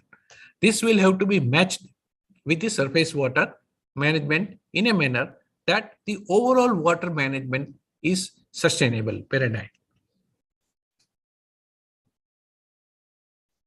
So this is a main point of concern when it comes to the planning, that the interconnectedness between the various phases of hydrological cycle is the one which is affecting our sustainability dialogues when we start looking at it in a isolated manner. That we have a vicious cycle that we are experiencing, especially in the areas of shortages, where since surface water is not developed, the groundwater gets used, and since that gets used in an unchecked and unregulated use, now this unchecked and unregulated use also comes in from various kind of practices. The issue is that many of our water intensive crops, many of our cropping practices got developed in the areas which were primarily having a adequacy of water for the kind of development that was happening at that point of time. So the practices were water intensive, but then those practices were transformed into the areas which were not having that resource in the totality. And that created an unchecked and unregulated use of groundwater, because surface water was not available and total water quantity was required, which was known and which was kind of fixed. So the groundwater overexploitation took place, which created the distress in the groundwater reservoir. It also created a indirect distress from the surface water point of view also, because there was a recharge that was happening, and that recharge used to appear back into the water streams, and that became dry. And because of that, the unchecked and unregulated use of groundwater in the lean season also got a fillip, and this has created a vicious cycle. And this shows that we need to develop both the components with equal emphasis to bring about sustainability at all times. If you have to address sustainability in the groundwater, the society will have to look at how best you can mobilize the surface water resources, and then for that, what kind of measures are required in order to provide this solution. So in a nutshell, we have examined the issues which are primarily affecting the sustainability. There is another issue which I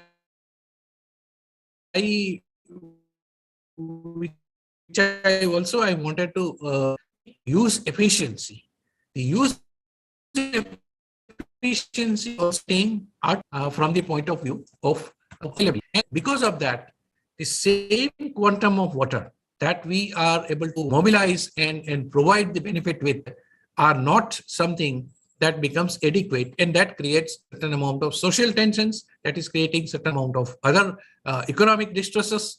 And in those areas are something which also we need to really look at, because those areas are something which are very importantly required in order to be addressed in view of the finiteness of the water resources versus the increasing demand from the life quality point of view, also from the point of view of additional production from the agriculture that is going to be required in the futures to come. So thank you very much to all the organizers for giving me the opportunity to talk to you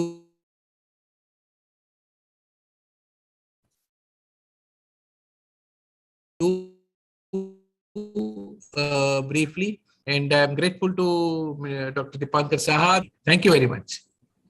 Thank you, sir. Thank you. At the end, there were some minor audio issues, maybe because of some inadequacy in the connectivity.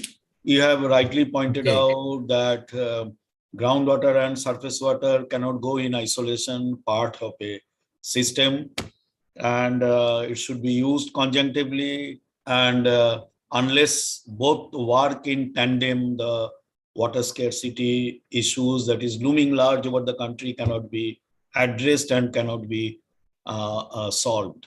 And the interesting part is, sir, as you have rightly pointed out, and is a thought for all, that where there is surface water scarcity, there is groundwater scarcity also. The aquifers are also drying up.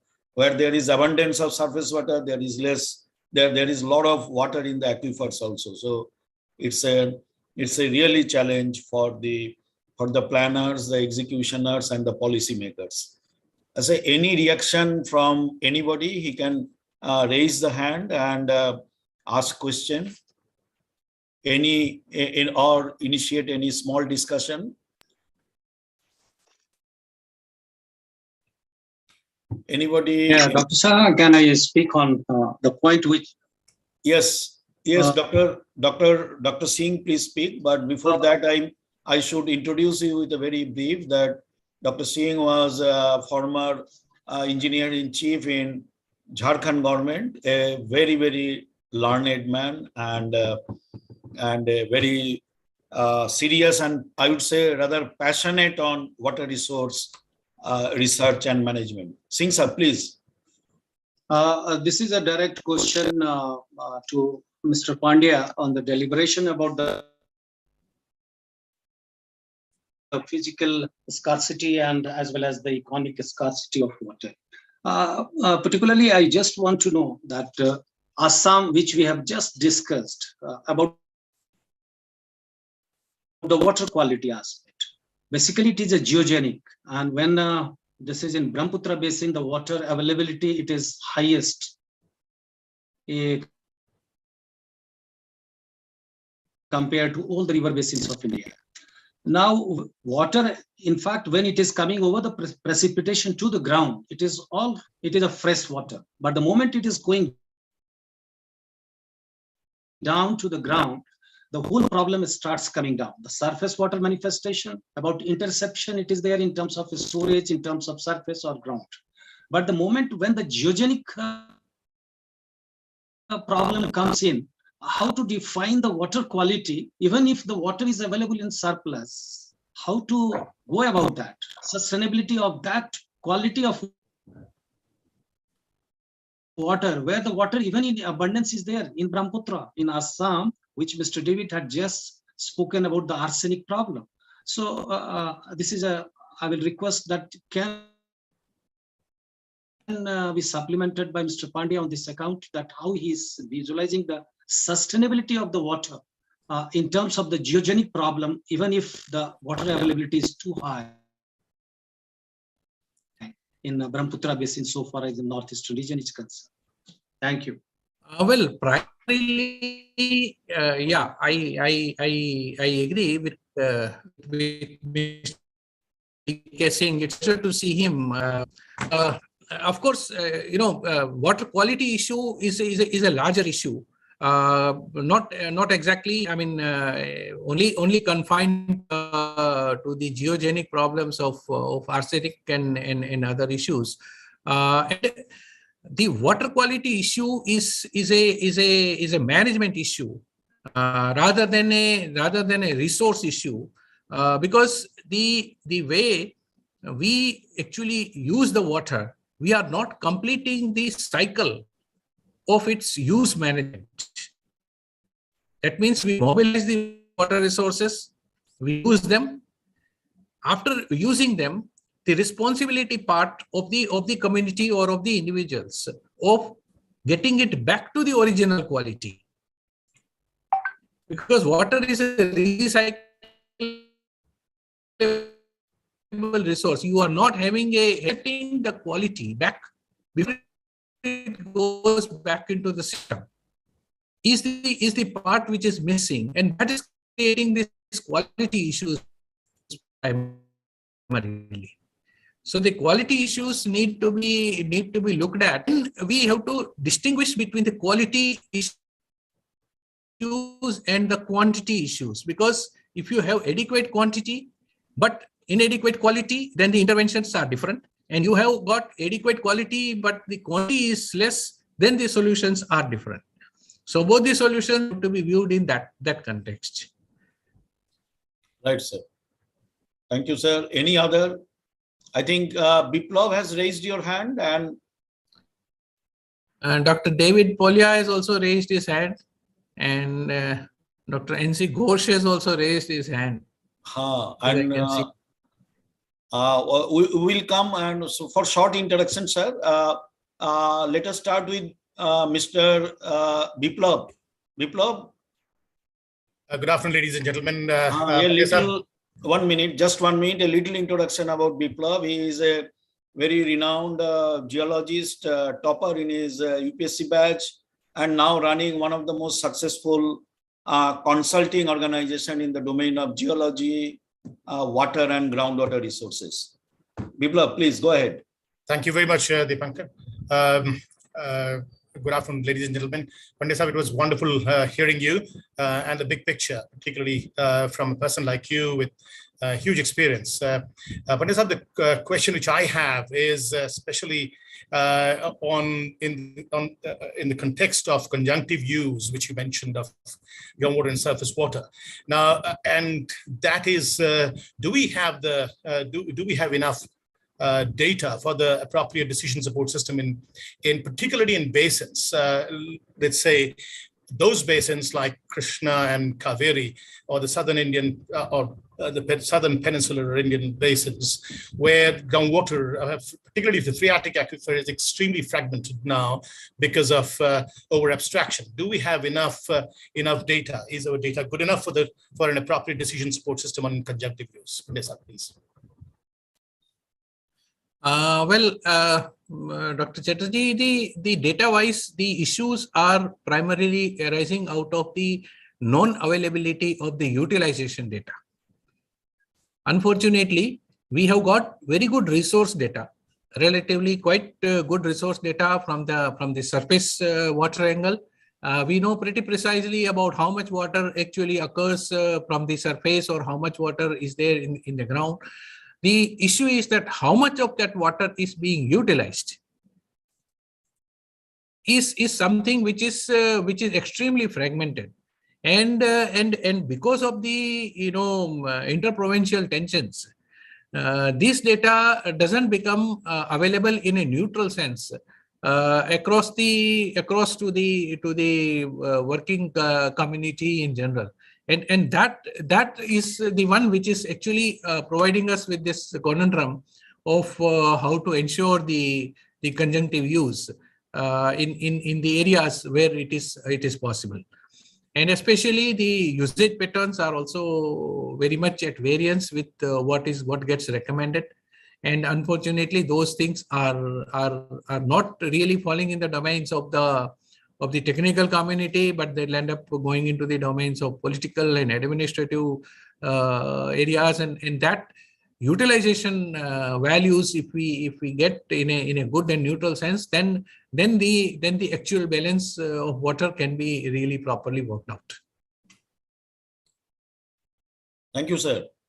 Now I can, Dr. Ghosh, we are coming to you. Please wait a minute. I think Dr. Paulia will try to touch upon the issue that Dr. Singh has raised, that if there is plenty of water but contaminated, what will be the strategy? And Paulia, you want to raise some deliberation?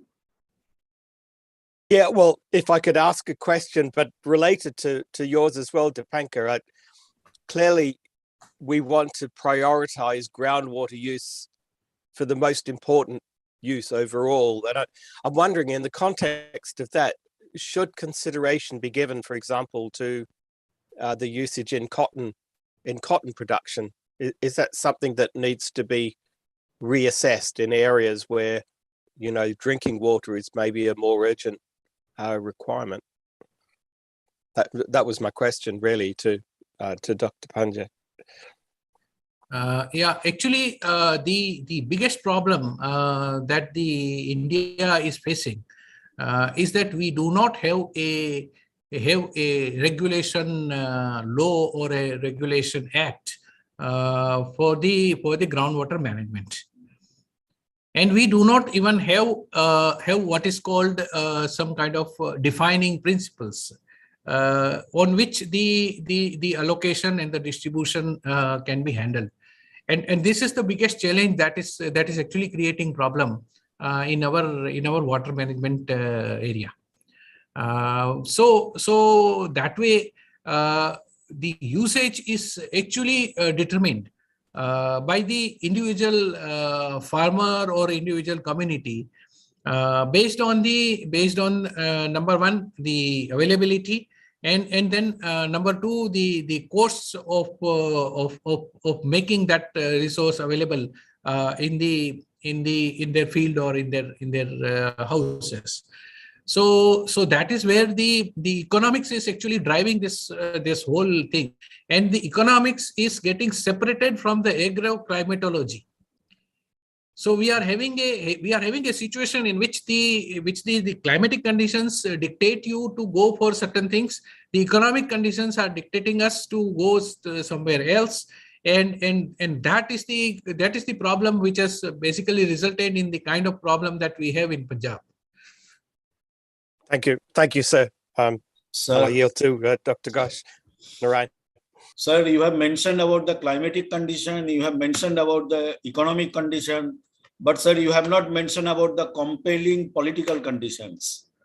That also, I think, affects the water policy to a great extent.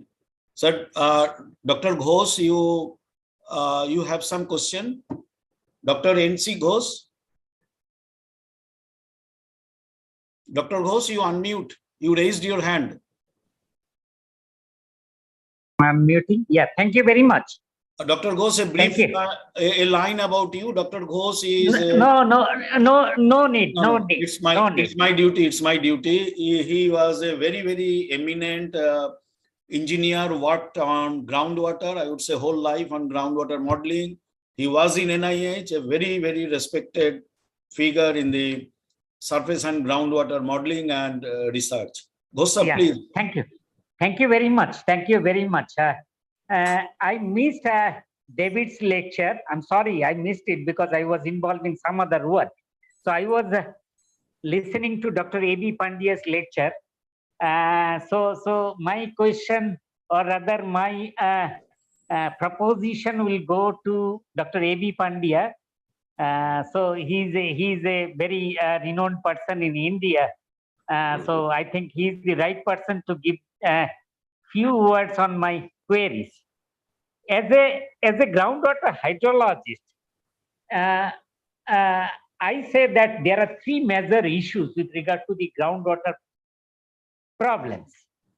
Issue number one is groundwater table depletion. Issue number two is groundwater quality deterioration. And issue number three is increasing disconnect between the groundwater and ecosystem services. So these three major issues. So what all the time we said that these three issues cannot be solved as a solo approach. These to be solved in an integrated approach. And nowadays, or rather, I will say that the draft national water policy, which has been submitted to Government of India in 2020, it also focuses towards now the demand management. So the thing is, okay, demand management now it is the focus of the country, but how to do it, it is still silent on all those matters. And also the focus has been given towards reuse and recycle of wastewater. But question here is now in the whole world, we are concerned about groundwater quality. And in Indian context, reuse, recycle of wastewater means it requires very special care.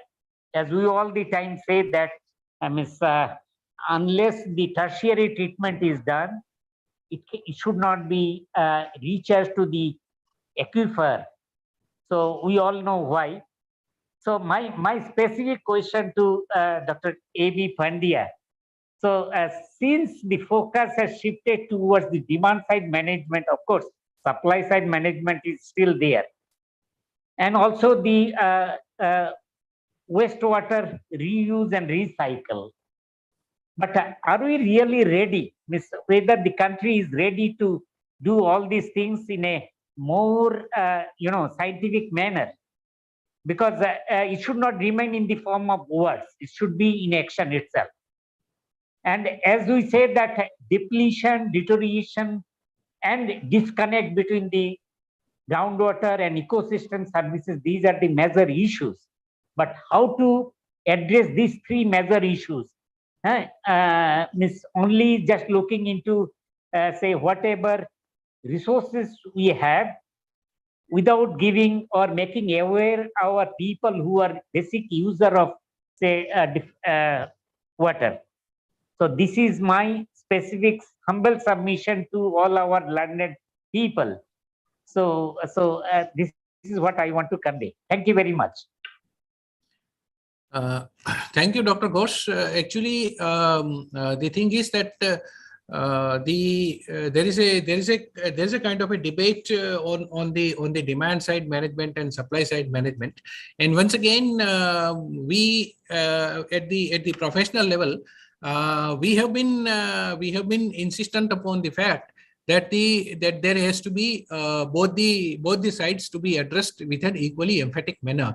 That means the supply side management should also gain an equal emphasis as much as the demand side management is also there, because a purely an economist point of view of demand side management doesn't really solve the problem which are there, which are inherent in the shortages of the supplies, and that is where the water use efficiency and other areas have to really come in.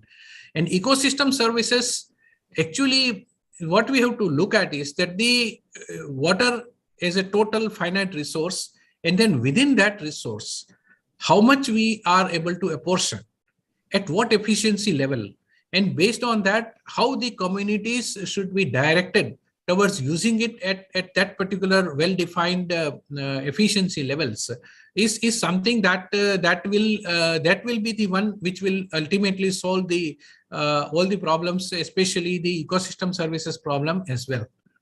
Water quality is a reuse, recycling is of course is one of the components in this overall water balancing and use and supply and demand side management areas.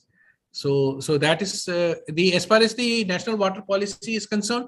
Well, I mean, the draft has been prepared, but the draft has not yet been accepted. As far as 2012 policy is concerned, the 2012 policy is still in vogue, and that policy basically looks at the balancing the demands and supplies by putting equal emphasis on demand side management as well as supply side management. Thank you. Thank you very much. Thank you very much to Dr. Saha also. Yeah. Thank you, sir. And it's really become lively. Sir, we have a separate discussion session. But a last question, sir, from I can see raise hand by Jogesar Sahab, Lakshman Jogesar. Sir, a one-line introduction about Lakshman Jogesar.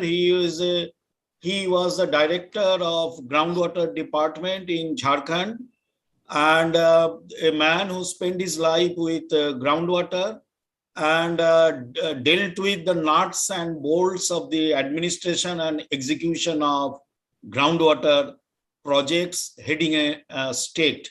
Sir, your question, please. Jogesar Sahab, aap puchiye. In fact, I add to the speeches of galaxies of experts present here. But I just wanted to add one thing which is probably missing, that water is everybody's business.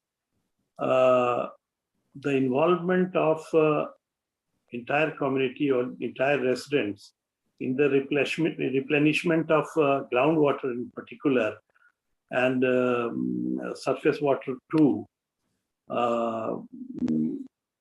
I found it very heartening to note during my service in Jharkhand that the people were curious to know about the dynamics of groundwater and surface water. In fact, I received one call from a farmer in a village. He said, I'm in my field, it is raining and the land is also plowed. So how can we do rainwater harvesting? I said, you have some boundaries?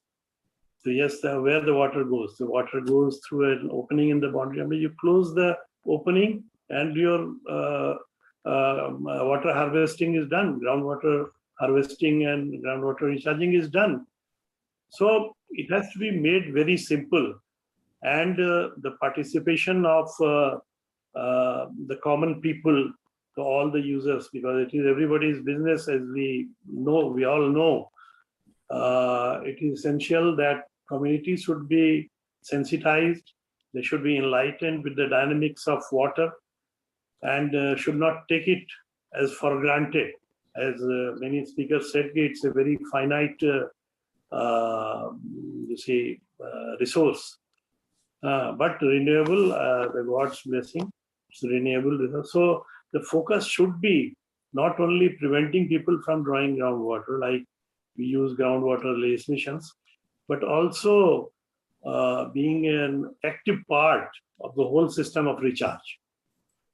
So I thank Dr. Saha and all the galaxy of luminaries present here to dwell on a very important subject which concerns our lives as well. Thank you. Pandya Sahab, any comment? No, thank you. I think he has also put in a very important topic of recharge and the community level engagement. And after all, water being a community resource, without community, you cannot really proceed further. So thank you. Thanks, sir. And immense thanks to Pandya Sahab for a wonderful lecture and bear the pain of interacting with so many questions and answering so many questions. Thank you, sir. Sir, our next presentation is by Dr. Arunanshu Mukherjee, who is Director of Center for Advanced Water Technology and Management. He will tell a little bit detail on the activity of the CAWTM. You know, the Center for Advanced Water Technology and Management is doing a wide variety of research. Dr. N.C. Wadhawan, who is the DG of MREI, who has mentioned in the beginning, but Dr. Mukherjee will elaborate it further.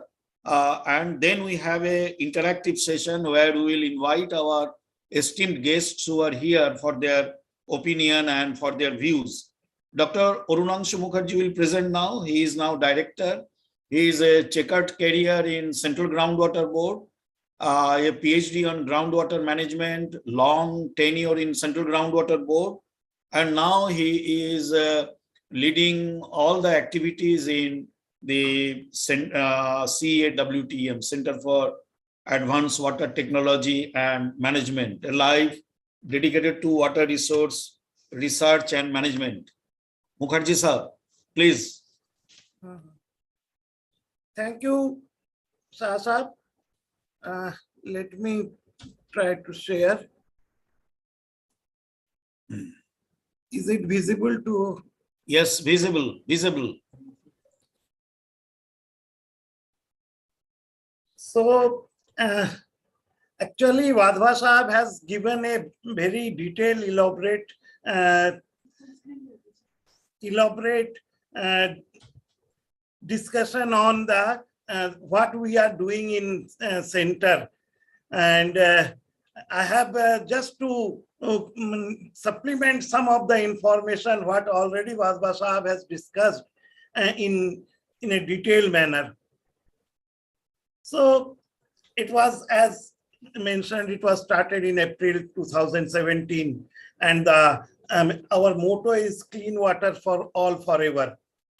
So to achieve this vision, and we have started activities which has been divided into R&D studies, technical interventions, training, capacity building, outreach program, and product and innovation, as many of the center in the country is doing.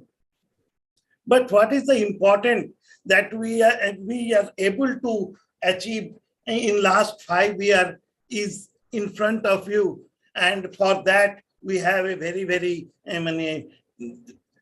known, renowned, and experienced professionals in our advisory board, and there are dedicated people in our present team, which includes actual overall supervision of Wadhwa Sahab, and not that Dr. Dipankar Shah, who is a very known hydrogeologist in the country, who is giving us all the supervision and time to time on-field supervision and guidance for doing all this research. I must thank our collaborators for this activity. We have from Government of India, Central Groundwater Board, and then NIUA, then Municipal Corporation of Faridabad, Smart City, etc. At the same time, we are having so many other parties, which includes GeoVLA Service, Global Hydrological Service, Amba Engineering, Maruti Suzuki Foundation, and so on. So these are our collaborators who has trusted us and provided fund for our the short journey what we have made in the 5 years. The basic research which we are doing at present for in hand are we are having 7 topics that includes one of the prestigious projects from DST, where we are doing some co-solving water logging and groundwater depletion. I'll come in the detail later. And then we are doing some hydrogeological investigation in oil extraction industries at Barmer area. Of course, we are working with Madam Arora in the Haryana Attributable Bhujal Yojana for 3 districts. We are also associated with Haryana Jal Jeevan Mission. We are also doing certain research with collaboration of Central Groundwater Authority, where regulations are needed to get permission from groundwater extraction. At the same time, during these 5 years, we have completed some important target given by the industries and government people. That includes the first phase of Barmer project. Another important project which we have already completed is the desalination project, which we call as ISP system. Then we have completed a communicating science through model water and eco-health clinic of DST. Then one of the multinational project which IHU WASH is with Innovation Lab. We have completed that project. Then we have completed some project on the rainwater harvesting in the village around urbanization caused by industrial. So let us have among these what we call is the most important, what we are working on this particularly now is the co-solving water logging and groundwater depletion issue. As many of our prominent key speakers have mentioned that in the urban areas, the water logging and groundwater depletions are the serious issue. So we have taken a research project on that. It is for 36 months of duration, where we have to provide the solution of developing solution to the street water logging and groundwater depletion through underground taming of floodwater for aquifer storage in Faridabad Smart City area. In this particular project, Smart City Faridabad is our partner, and they are doing hand-holding and identification of suitable aquifer zone in the city area within Faridabad Smart City area, then impact assessment of real-time monitoring of groundwater level, temperature, and electrical conductivity. For impact assessment on groundwater system, periodic monitoring of groundwater quality assessment, etc., and to study reduction of energy due to the recharge. As Madam Keshni and Arora Madam has already pointed out, where to recharge and when to recharge. So this is the particular project where we can address that question, when to recharge and where to recharge. And of course, for that, participation is almost important, and that's why we are added the capacity building. This is about what we are doing in short, because this is a summary type of discussion of what we are doing, not the elaborate one. Then the Atal Bhujal Yojana, which, as everybody knows, it is a very large scheme of Government of India and contributed by World Bank, where Ministry of Jal Shakti, Government of India, is implementing this scheme through 7 states that includes Madhya Pradesh, Uttar Pradesh, Karnataka, Gujarat, Rajasthan, Maharashtra, and Haryana. And there is a large fund allocated in this, and Haryana has included 13 districts which are considered to be groundwater stress district, including 36 blocks, 1895 gram panchayat. And Manav Rachna, particularly the Manav Rachna Centre for Advanced Water Technology and Management, is working in 7 blocks of these 3 districts, where 296 GPs are allocated to us for intervention. These are the geographical distribution of the 7 blocks of the area which Manav Rachna is working. The basic key point of this particular project is public disclosure of groundwater information. We have seen that since it is a participatory groundwater management, and public disclosure of available information is very, very important prior to sensitize them. Preparation of community-led water security plan. As Madam Keshni has pointed out, that the project should come from bottom to top. So preparation of community-led water security plan are the key for these particular things. Then public financing of the approved water security plan through convergence of ongoing and new scheme. The beauty of this Atal Bhujal is there is no separate money is allocated for the project implementation. Rather, the ongoing scheme of Government of India and state governments are being dovetailed for convergence, and then adoption practice of climate change and effective water use, then improvement of the rate of decline in groundwater level. Ultimately, we want to achieve stop the declining rate in those groundwater stressed area. These are some statistics. I'm not going to do this. Another important particular project what I want to highlight here. At center, we have with our associate Global Hydrogeological Solution, the founder of which is our late Dr. D.K. Chadda sir. There we have innovated a in situ desalination technology, which is a totally different from what is available in the technology in the market. So in this particular thing, we are using the saline groundwater, which is available in plenty in the northern India and many of the east coast belt of India. The particular technology is eco-friendly because we don't throw any effluent from the, just like RO technology, no effluent is generated in this particular technology. And thirdly, there is no wastage of water, which is the main accusation against the RO technology. So this particular technology can use, by using this particular technology, we can improve at least 80% and the TDS level, we can reduce 80% TDS level. At the same time, we can reduce the pollution level, anthropogenic or geogenic.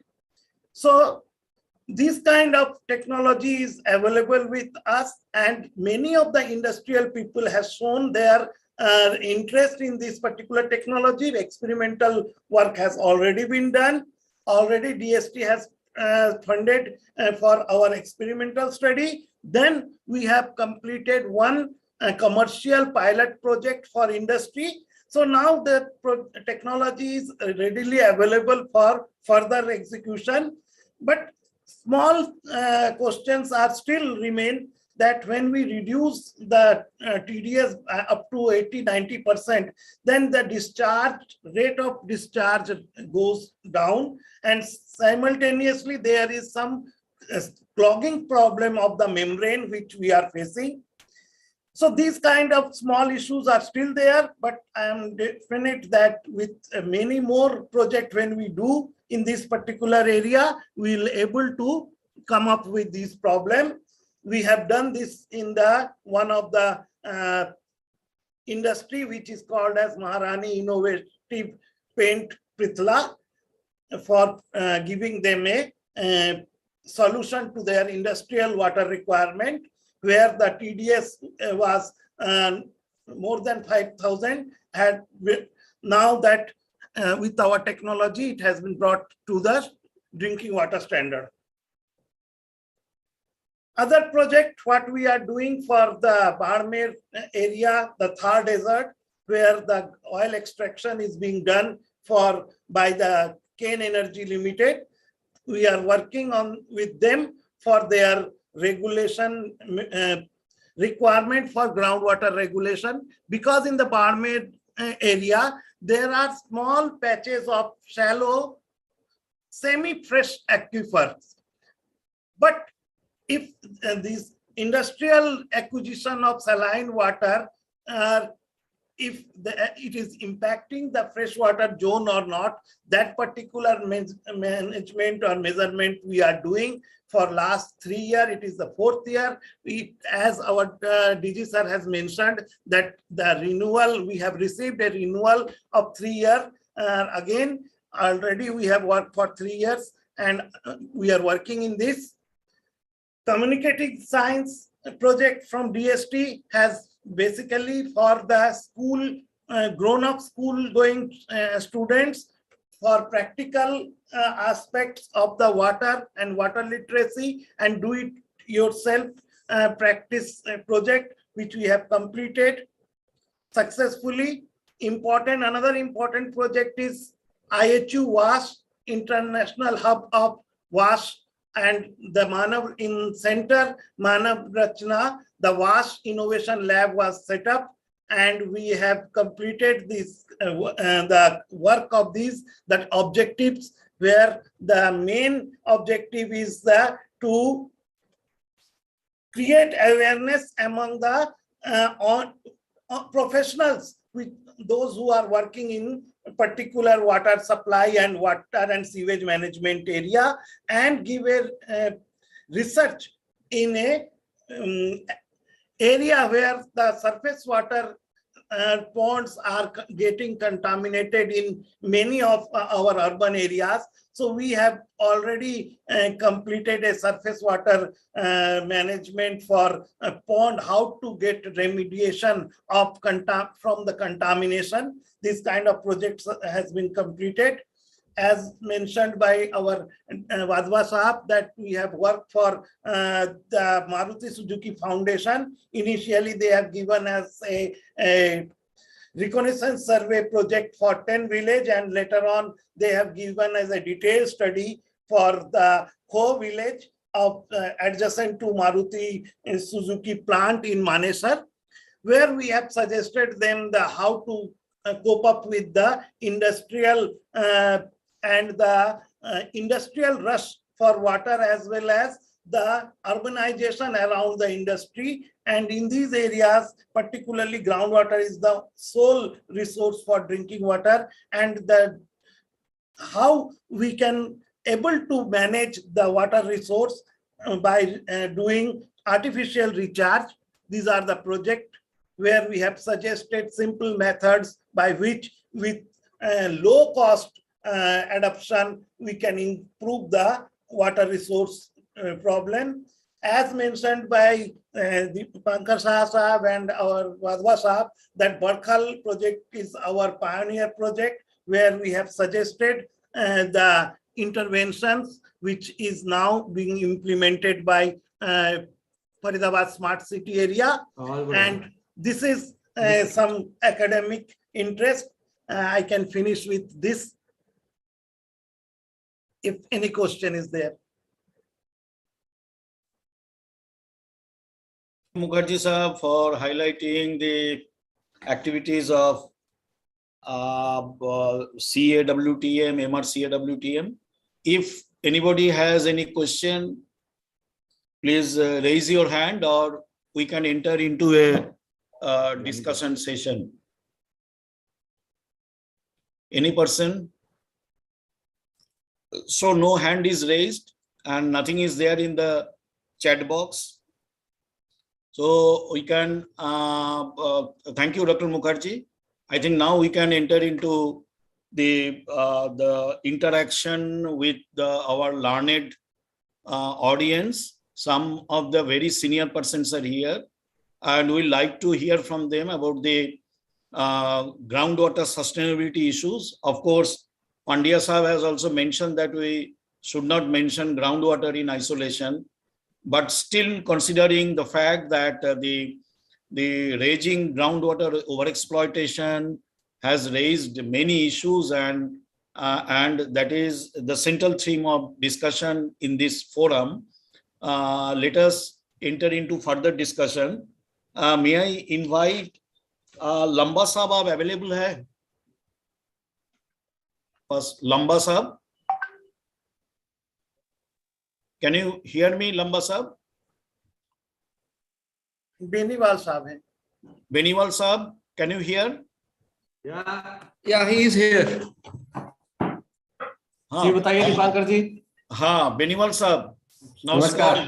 Beniwal Sahab Haryana water resource authority की member है, and is जाने माने expert water की, now with very say high profile responsibility.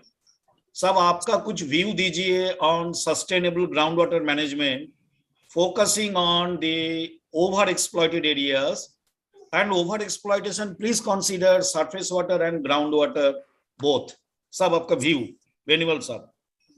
पहली बात तो यह है कि जी जितना भी हम रिचार्ज कर पाए बेटर रहेगा. दूसरा ये एग्रीकल्चर पे हम वाटर यूसेज को जितना कम पर कर पाए क्रॉप डाइवर्सिफिकेशन से, that will add to it. And the third one is judicious use of the water. Fourth one, maximum reuse of treated wastewater for non-potable uses.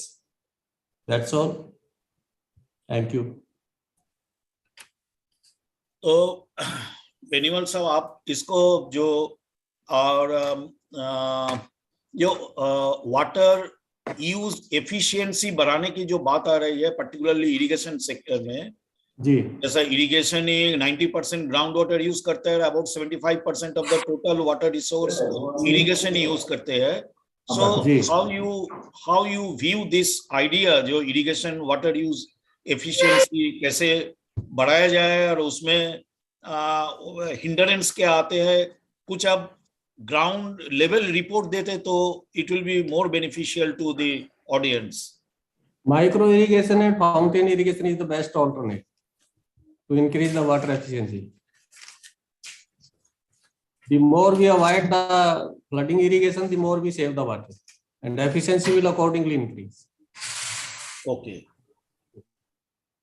So we are having Lamba Sahab also with him, sir. Now. नमस्कार जी. लंबा साहब भी Haryana water resource regulatory authority के member है, water resource authority के member है, और is a very senior water resource management person. लंबा साहब आपको इस मतलब ये इसके बारे में तो बताए, आप पर्टिकुलरली ये बताइए जो वाटर क्वालिटी, आपका ये व्यू क्या है जो वाटर क्वालिटी का प्रॉब्लम आ रहा है. यहाँ एक व्यू ये आ रहा है जो वाटर क्वालिटी में आपकी वो ग्राउंड वाटर रिसोर्स के ऊपर क्या इफेक्ट पड़ रहा है. I mean plenty of water is available.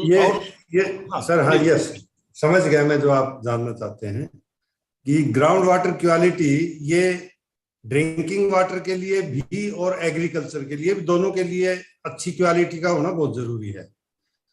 पीने के लिए जो टॉक्सिक एलिमेंट है उनको भी इसमें कंसीडर किया जाता है, जैसे आर्सेनिक है, कैडमियम है, लेड है और दूसरे जो इस टाइप के फ्लोराइड है.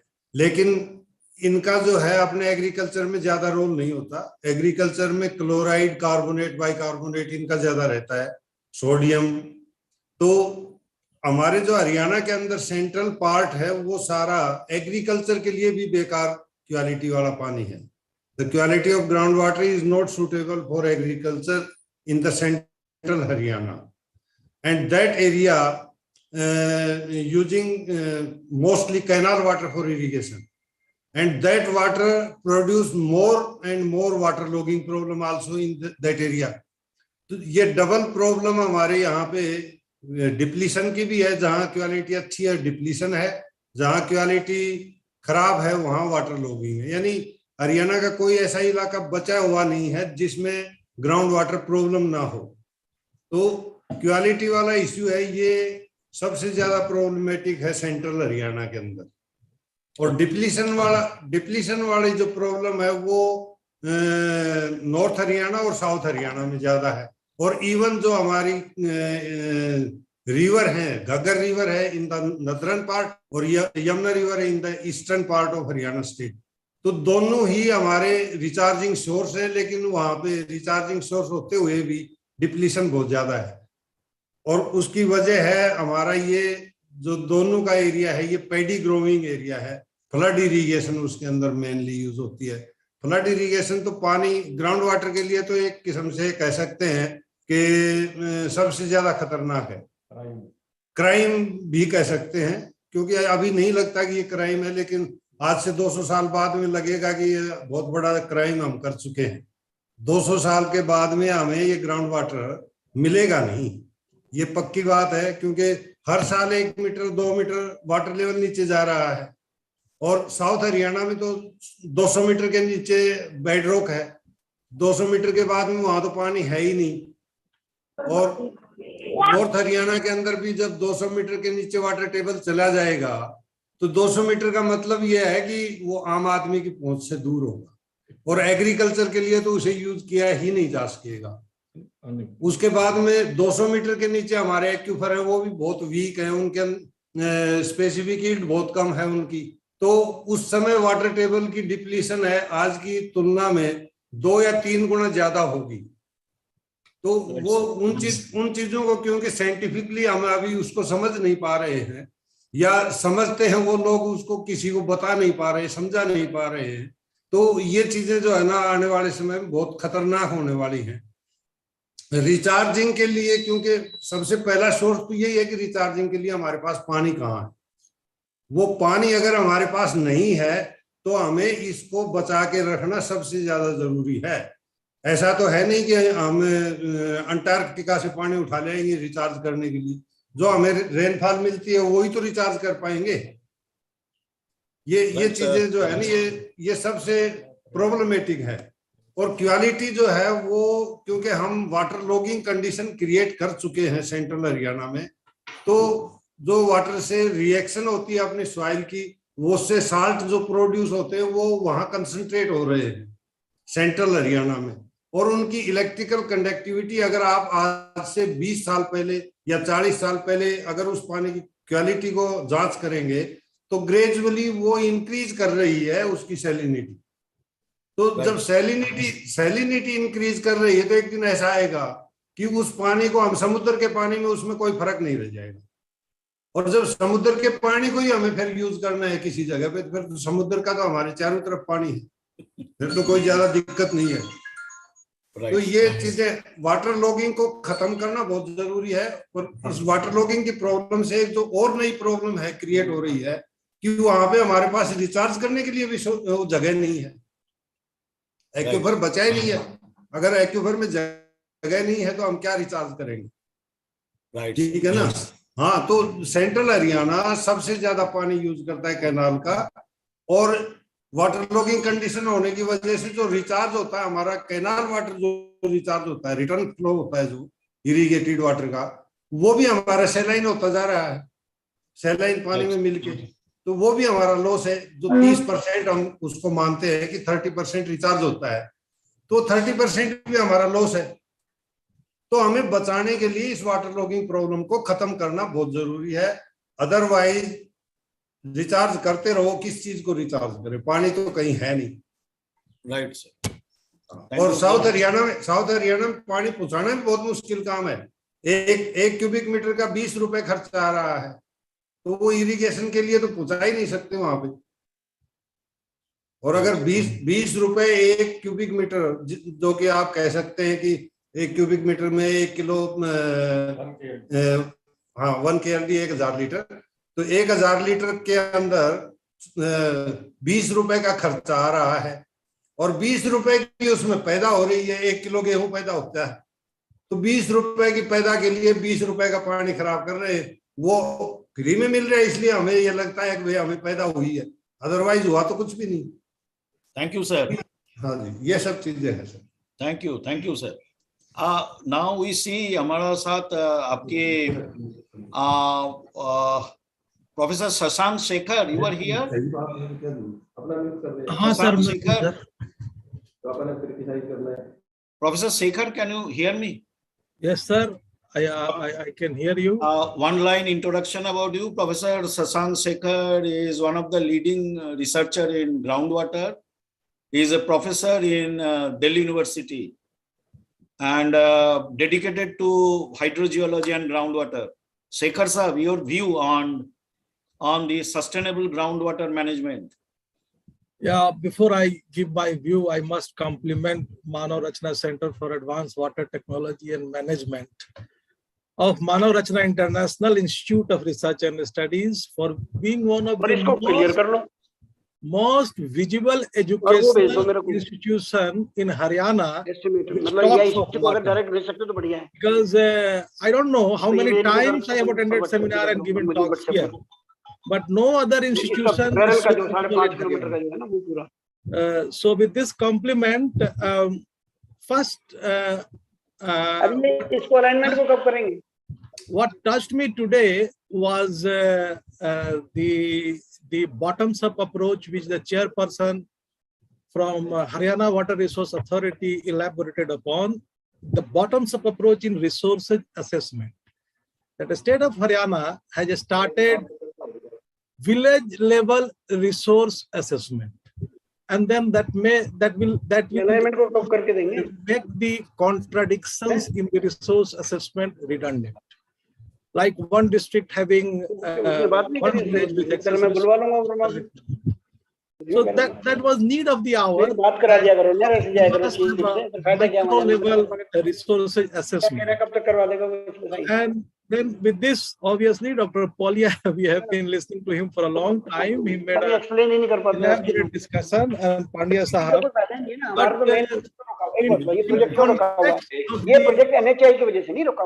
ये क्लियर कर लो आप। There is a lot of noise. आपका प्रॉब्लम क्या है कि main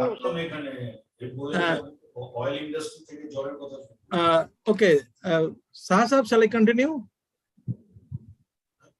Hello. Sir, please do. The first thing which I suggest for the state of Haryana, and Marwaha Sahab would agree, because he has been working in this area, and Professor Mukherjee, who has been there for a very long time, one of the most visible faces there, that we must renegotiate the canal allowance of Haryana state. That is desired. Maybe politically it doesn't fit in, but many areas need that water and many areas don't need that water. Now the question is, how do we achieve that? If there is a local resistance, there has to be a change in the cropping pattern. And for that, government of Haryana has to come with some incentive model, maybe subsidy. मध्य हरियाणा के क्षेत्र में जिसकी चर्चा अभी हो रही थी, मेरे ख्याल से क्रॉपिंग पैटर्न बदलना पड़ेगा और वह कनाल का पानी अगर बहुत वर्षों तक वहां सिंचाई में उपयोग करेंगे तो शायद भविष्य में परेशानियां बहुत बढ़ जाएंगी और एक क्या कहेंगे उसको, a saline desert. That area will develop in a saline desert. That time is not far off. We have to take a call on this. Maybe देखिए, वाटर, लैंड और वाटर रिसोर्स मैनेजमेंट को जब तक साथ साथ नहीं करेंगे ये सस्टेनेबल होना बहुत मुश्किल है। कुरुक्षेत्र के नक्शे पे हम देखते हैं हरियाणा में अगर तो वेस्टर्न यमुना कनाल और यमुना के बीच का क्षेत्र में कोई भी कनाल मुझे नहीं दिखता है। पता नहीं जमीन पर हो, ये मैं नहीं जानता हूं, लेकिन वहां पे इंटेंसिव कनाल इरिगेशन की जरूरत है, because that area has exhaustively exhausted its water resource. I wrote a paper in scientific report modeling water levels of Haryana, and I said that alternate irrigation pattern is desired. अभी दो साहब बोले इससे पहले, लेकिन किसान क्यों लेगा वो, जब उसको आसानी से फ्लड इरिगेशन से वो कर सकता है। शायद हम या तो कुछ इंसेंटिव दे, कुछ सब्सिडी दे, कुछ तरह का, जब तक ये मैनेजमेंट स्ट्रेटेजी नहीं लाएंगे ये समस्याएं चर्चाएं होते रहेंगी, लेकिन समाधान होना बहुत मुश्किल है। Thank you for the thank you, but it's a very politically tough question, changing cropping pattern, diversification of crop, but raised pertinent issue. We have among us Sri S.S. Rawat, who is have his own idea about recharging, particularly the flood water. I'll request sir you to ask him to give him a chance to explain his idea. There are Rawat sir. Good afternoon, Mr. Dipankar and everyone in the team. Thank you very much for giving me an opportunity to share my views. As Professor Mukherjee has rightly said, in this area, particularly Faridabad, Palwal, Gurgaon, and Mewat, the groundwater, the quality of groundwater, even surface water is very poor. It's almost saline, and every year the groundwater is going down and down. Even the rainy wells constructed in the Yamuna floodplains are drying.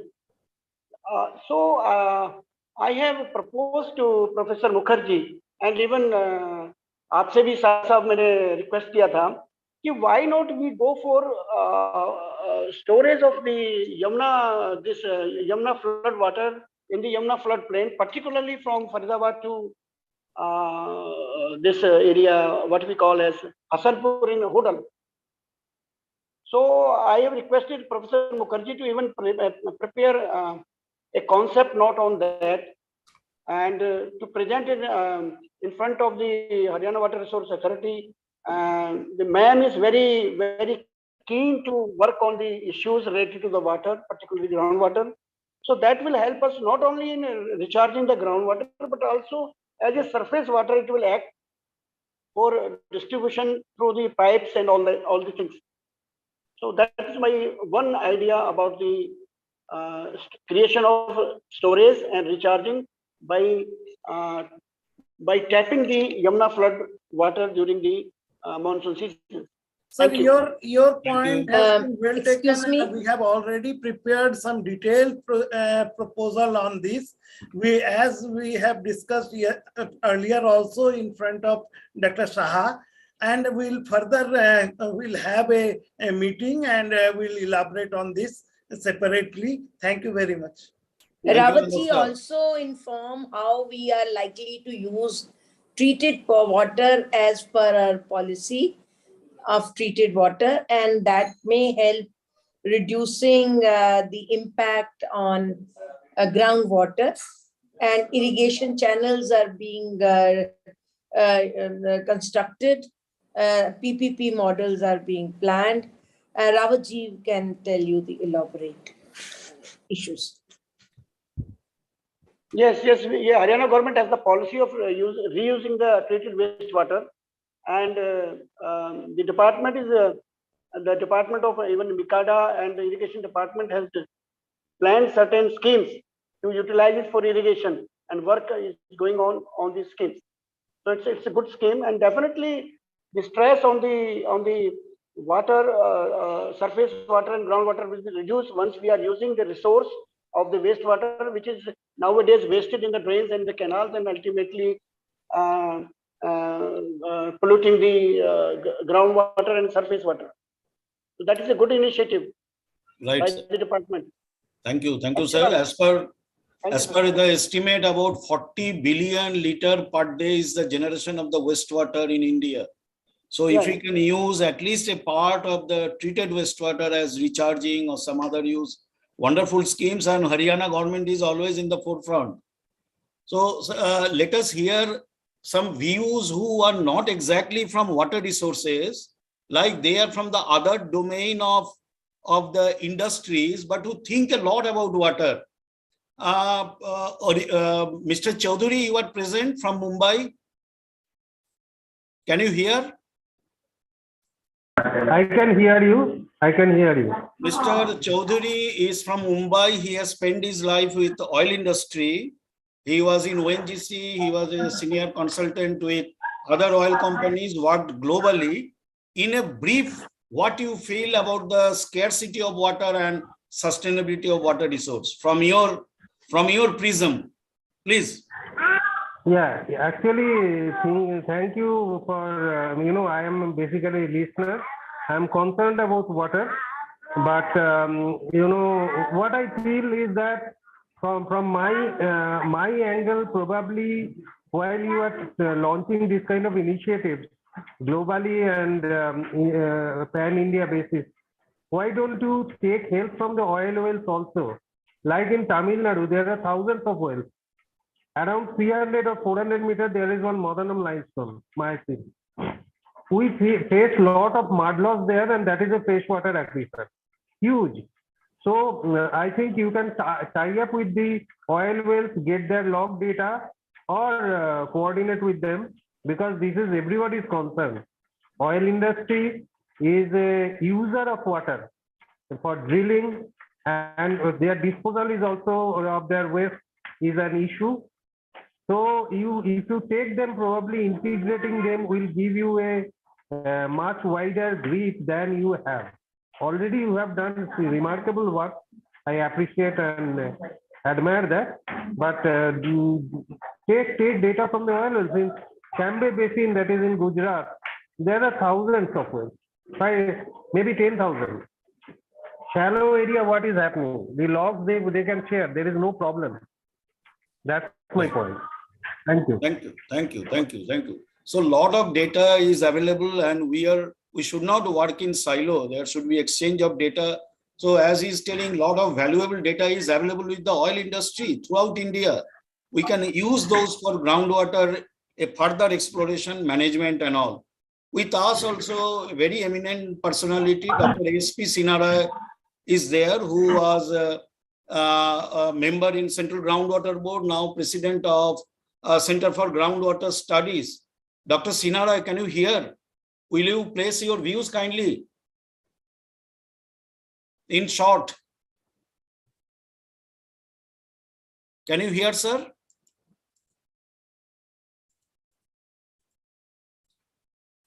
I think he is not available. Another person who has evinced interest is Professor Kallan Adhikari. Can you hear me? Professor Kallan? Yes, I can hear you. Professor Kallan Adhikari is the head of the department of NIT Durgapur, working on groundwater pollution modeling. Dr. Polia is also here. And obviously, pollution modeling is his focus area. He is working on groundwater sustainability issues in the mining areas also. Very briefly, your views on groundwater sustainability, mainly focusing on the mining areas. Dipankar, I am here. Acha, sir, after Kallan takes 2 minutes, please no come. problem. No problem. Right. As far as groundwater sustainability is concerned, first I would like to thank Manav Rachna Institute, International Institute, for conducting this timely seminar to discuss about the importance of groundwater. So, in context of your question, I would like to tell you that is to be viewed in two aspects: one in quality aspect, another is quantity aspect. As far as sustainability of groundwater in mining area is concerned, minings are mainly of two type of operations are done, underground and open cast. So I would like to focus on open cast right now, because we have seen when this open cast mining is done, and if it as it progresses, so definitely the depth of pit increases, and with increasing pit it can cut several aquifers, several number of aquifers. So definitely it acts like a pumping well, because for sustaining the operation you need to pump out that water. So this is creating a definitely negative balance in overall groundwater balance of that area. If you measure it locally, obviously, and it can even affect regionally as well. That depends how much you are pumping out every day, and where you are putting that water. If you are injecting it, then it is fine, and if you are not injecting it again, then obviously it is a permanent subtraction, and that amount is not going to be fed by the natural recharge. So this is one aspect of sustainability which is to be addressed in mining area by a suitable management techniques that can be done, definitely. And the other aspect is the quality aspect.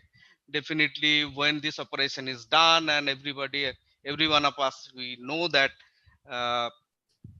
coal mines and other mines are associated with these pyrites, and this gets oxidized, produces some acid mine drainage problem. And this can, if this is huge, unfortunately in Indian Gondwana belts, this acid mine drainage problem is not much, but this problem is there in some areas as well. So if this happens, then definitely heavy metal contamination in groundwater is very much obvious. So we have to be very cautious regarding that part also. Right. Thank you, sir. Thank you, Dr. Adhikari, Professor Adhikari, for explaining the issues of sustainable groundwater management, both volumetrically and quality-wise in the mining area. And now I will invite Dr. S.P. Sinara. I have already briefed about him, a very eminent person in the domain of groundwater and worked extensively on arsenic. Sir, please, your view on sustainable groundwater management. Sir. Sir, please. Good afternoon. I was hearing the whole proceedings for last 2.5 hours. Point is, when I left CGWB 20 years back, there also the discussion was on the sustainability. And till now we are talking about the sustainability. So there should be an end of the discussion and there should be some concrete action. Now, sustainability of what? Water. Some gentlemen talked about that groundwater is mineralized, surface water is not. I can tell him that where the river is effluent, there the groundwater, the mineralized water also mix up with the surface water and that also gets mineralized. Now, even the surface water, that is not a pure water. For utilization of that, we need to treat that water. I am not talking about the river pollution and all those things, everybody knows it. So, when we talk about the management of both surface and groundwater, inevitably, the question of treatment of water comes. I personally feel that there is no dearth of policies on the sustainability, on the sustainable use of water. What is really required, the action to address those policies being discussed over more than 20 years. I can give you one example. In West Bengal, when the drinking water system was just simply jeopardized because of high arsenic content in the groundwater, the main source of the drinking water in the state. Over the years, through different studies and the experiment, we have made the policies addressed into the action, and as a result, now about 40%, sometimes they say 45%, of the drinking water problem has been solved by the treated surface water that is from the river Ganges. Now, rest of the water for groundwater, that is also being treated, and we are getting arsenic-free water. So, like in West Bengal, there has been a big slogan, Jal Dharo, Jal Bharo. The catch the rain and enter the rain into the underground reservoir system.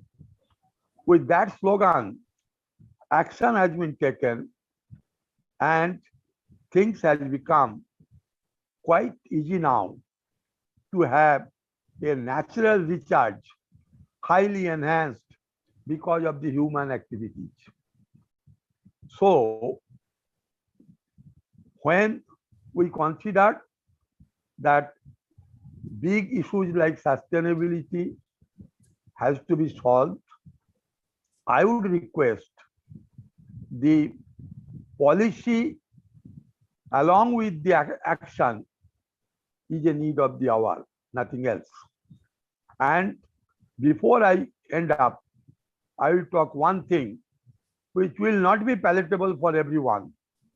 But the thing is, when we know that the surface water and groundwater distribution is such that we cannot utilize 75 to 80% of groundwater for irrigation purposes.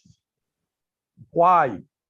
State-wise, apportionment of the both water, both facets of the same water can be done at the state level because water is a state subject. One has to act and act and act only if we want to solve the problem, nothing else. Thank you. Thank you, sir. Thank you. Very hard words, but they are all true. So with this, any further hands are raised? Anybody want to contribute? Any question? Any points on discussion?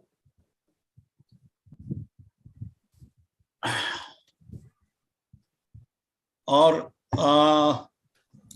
if there is no such, I think we have completed our journey in the presentation and technical discussion. So now I will request Dr. Sarita Sachdev, Executive Director and Dean Research, Manav Rachna International Institute of Research and Studies, MRCAWTM, to propose the vote of thanks. Sarita Madam. Thank you, Dipankar sir. It was a very interesting session, and I've listened to all the great speakers. And it is my privilege to promote the vote of thanks for this workshop today. At the outset, I would like to express my profound gratitude to Madam Kesni Anand Arora, Chairperson, Haryana Water Resource Authority, for her unique and valuable contributions to the state of Haryana and in spreading knowledge and implementing useful policies and schemes in domain of water, the ultimate and basic necessity of all life forms. Ma'am, we look up to you for making Haryana a water conscious state of the country. Professor David Polya, Associate Dean, Internationalization, Manchester University, thank you to have enriched us with arsenic pollution, predicting the near future with arsenic, the prediction modeling, testing and validating tools which are very critical to our country, India. We look forward to you for more scientific associations and collaborative research work. I thank Shri A.B. Pandya, Secretary General, the International Commission on Irrigation and Drainage, ex-chairman CWC. Sir, I fully agree with you that water should be seen in totality, holistically, and not as surface water or groundwater, and that too to achieve sustainability, but with all natural resources. I would like to express our sense of gratitude to Dr. Prashant Bhalla, President, Manav Rachna Fraternity, for his vision and kind guidance for this event, and also in helping us in strengthening various thoughts and processes and framework of this workshop, making it a reality with the aim to build water conscious society. He is the driving force behind this whole workshop. We are also extremely grateful to our Honorable Vice President, Dr. Amit Bhalla, Manav Rachna Fraternity. All of us are very grateful to you, sir, for your valuable suggestions to make this workshop a success. We convey our sincere thanks to Dr. N.C. Wadhwa, Director General MREI, for his gracious presence today.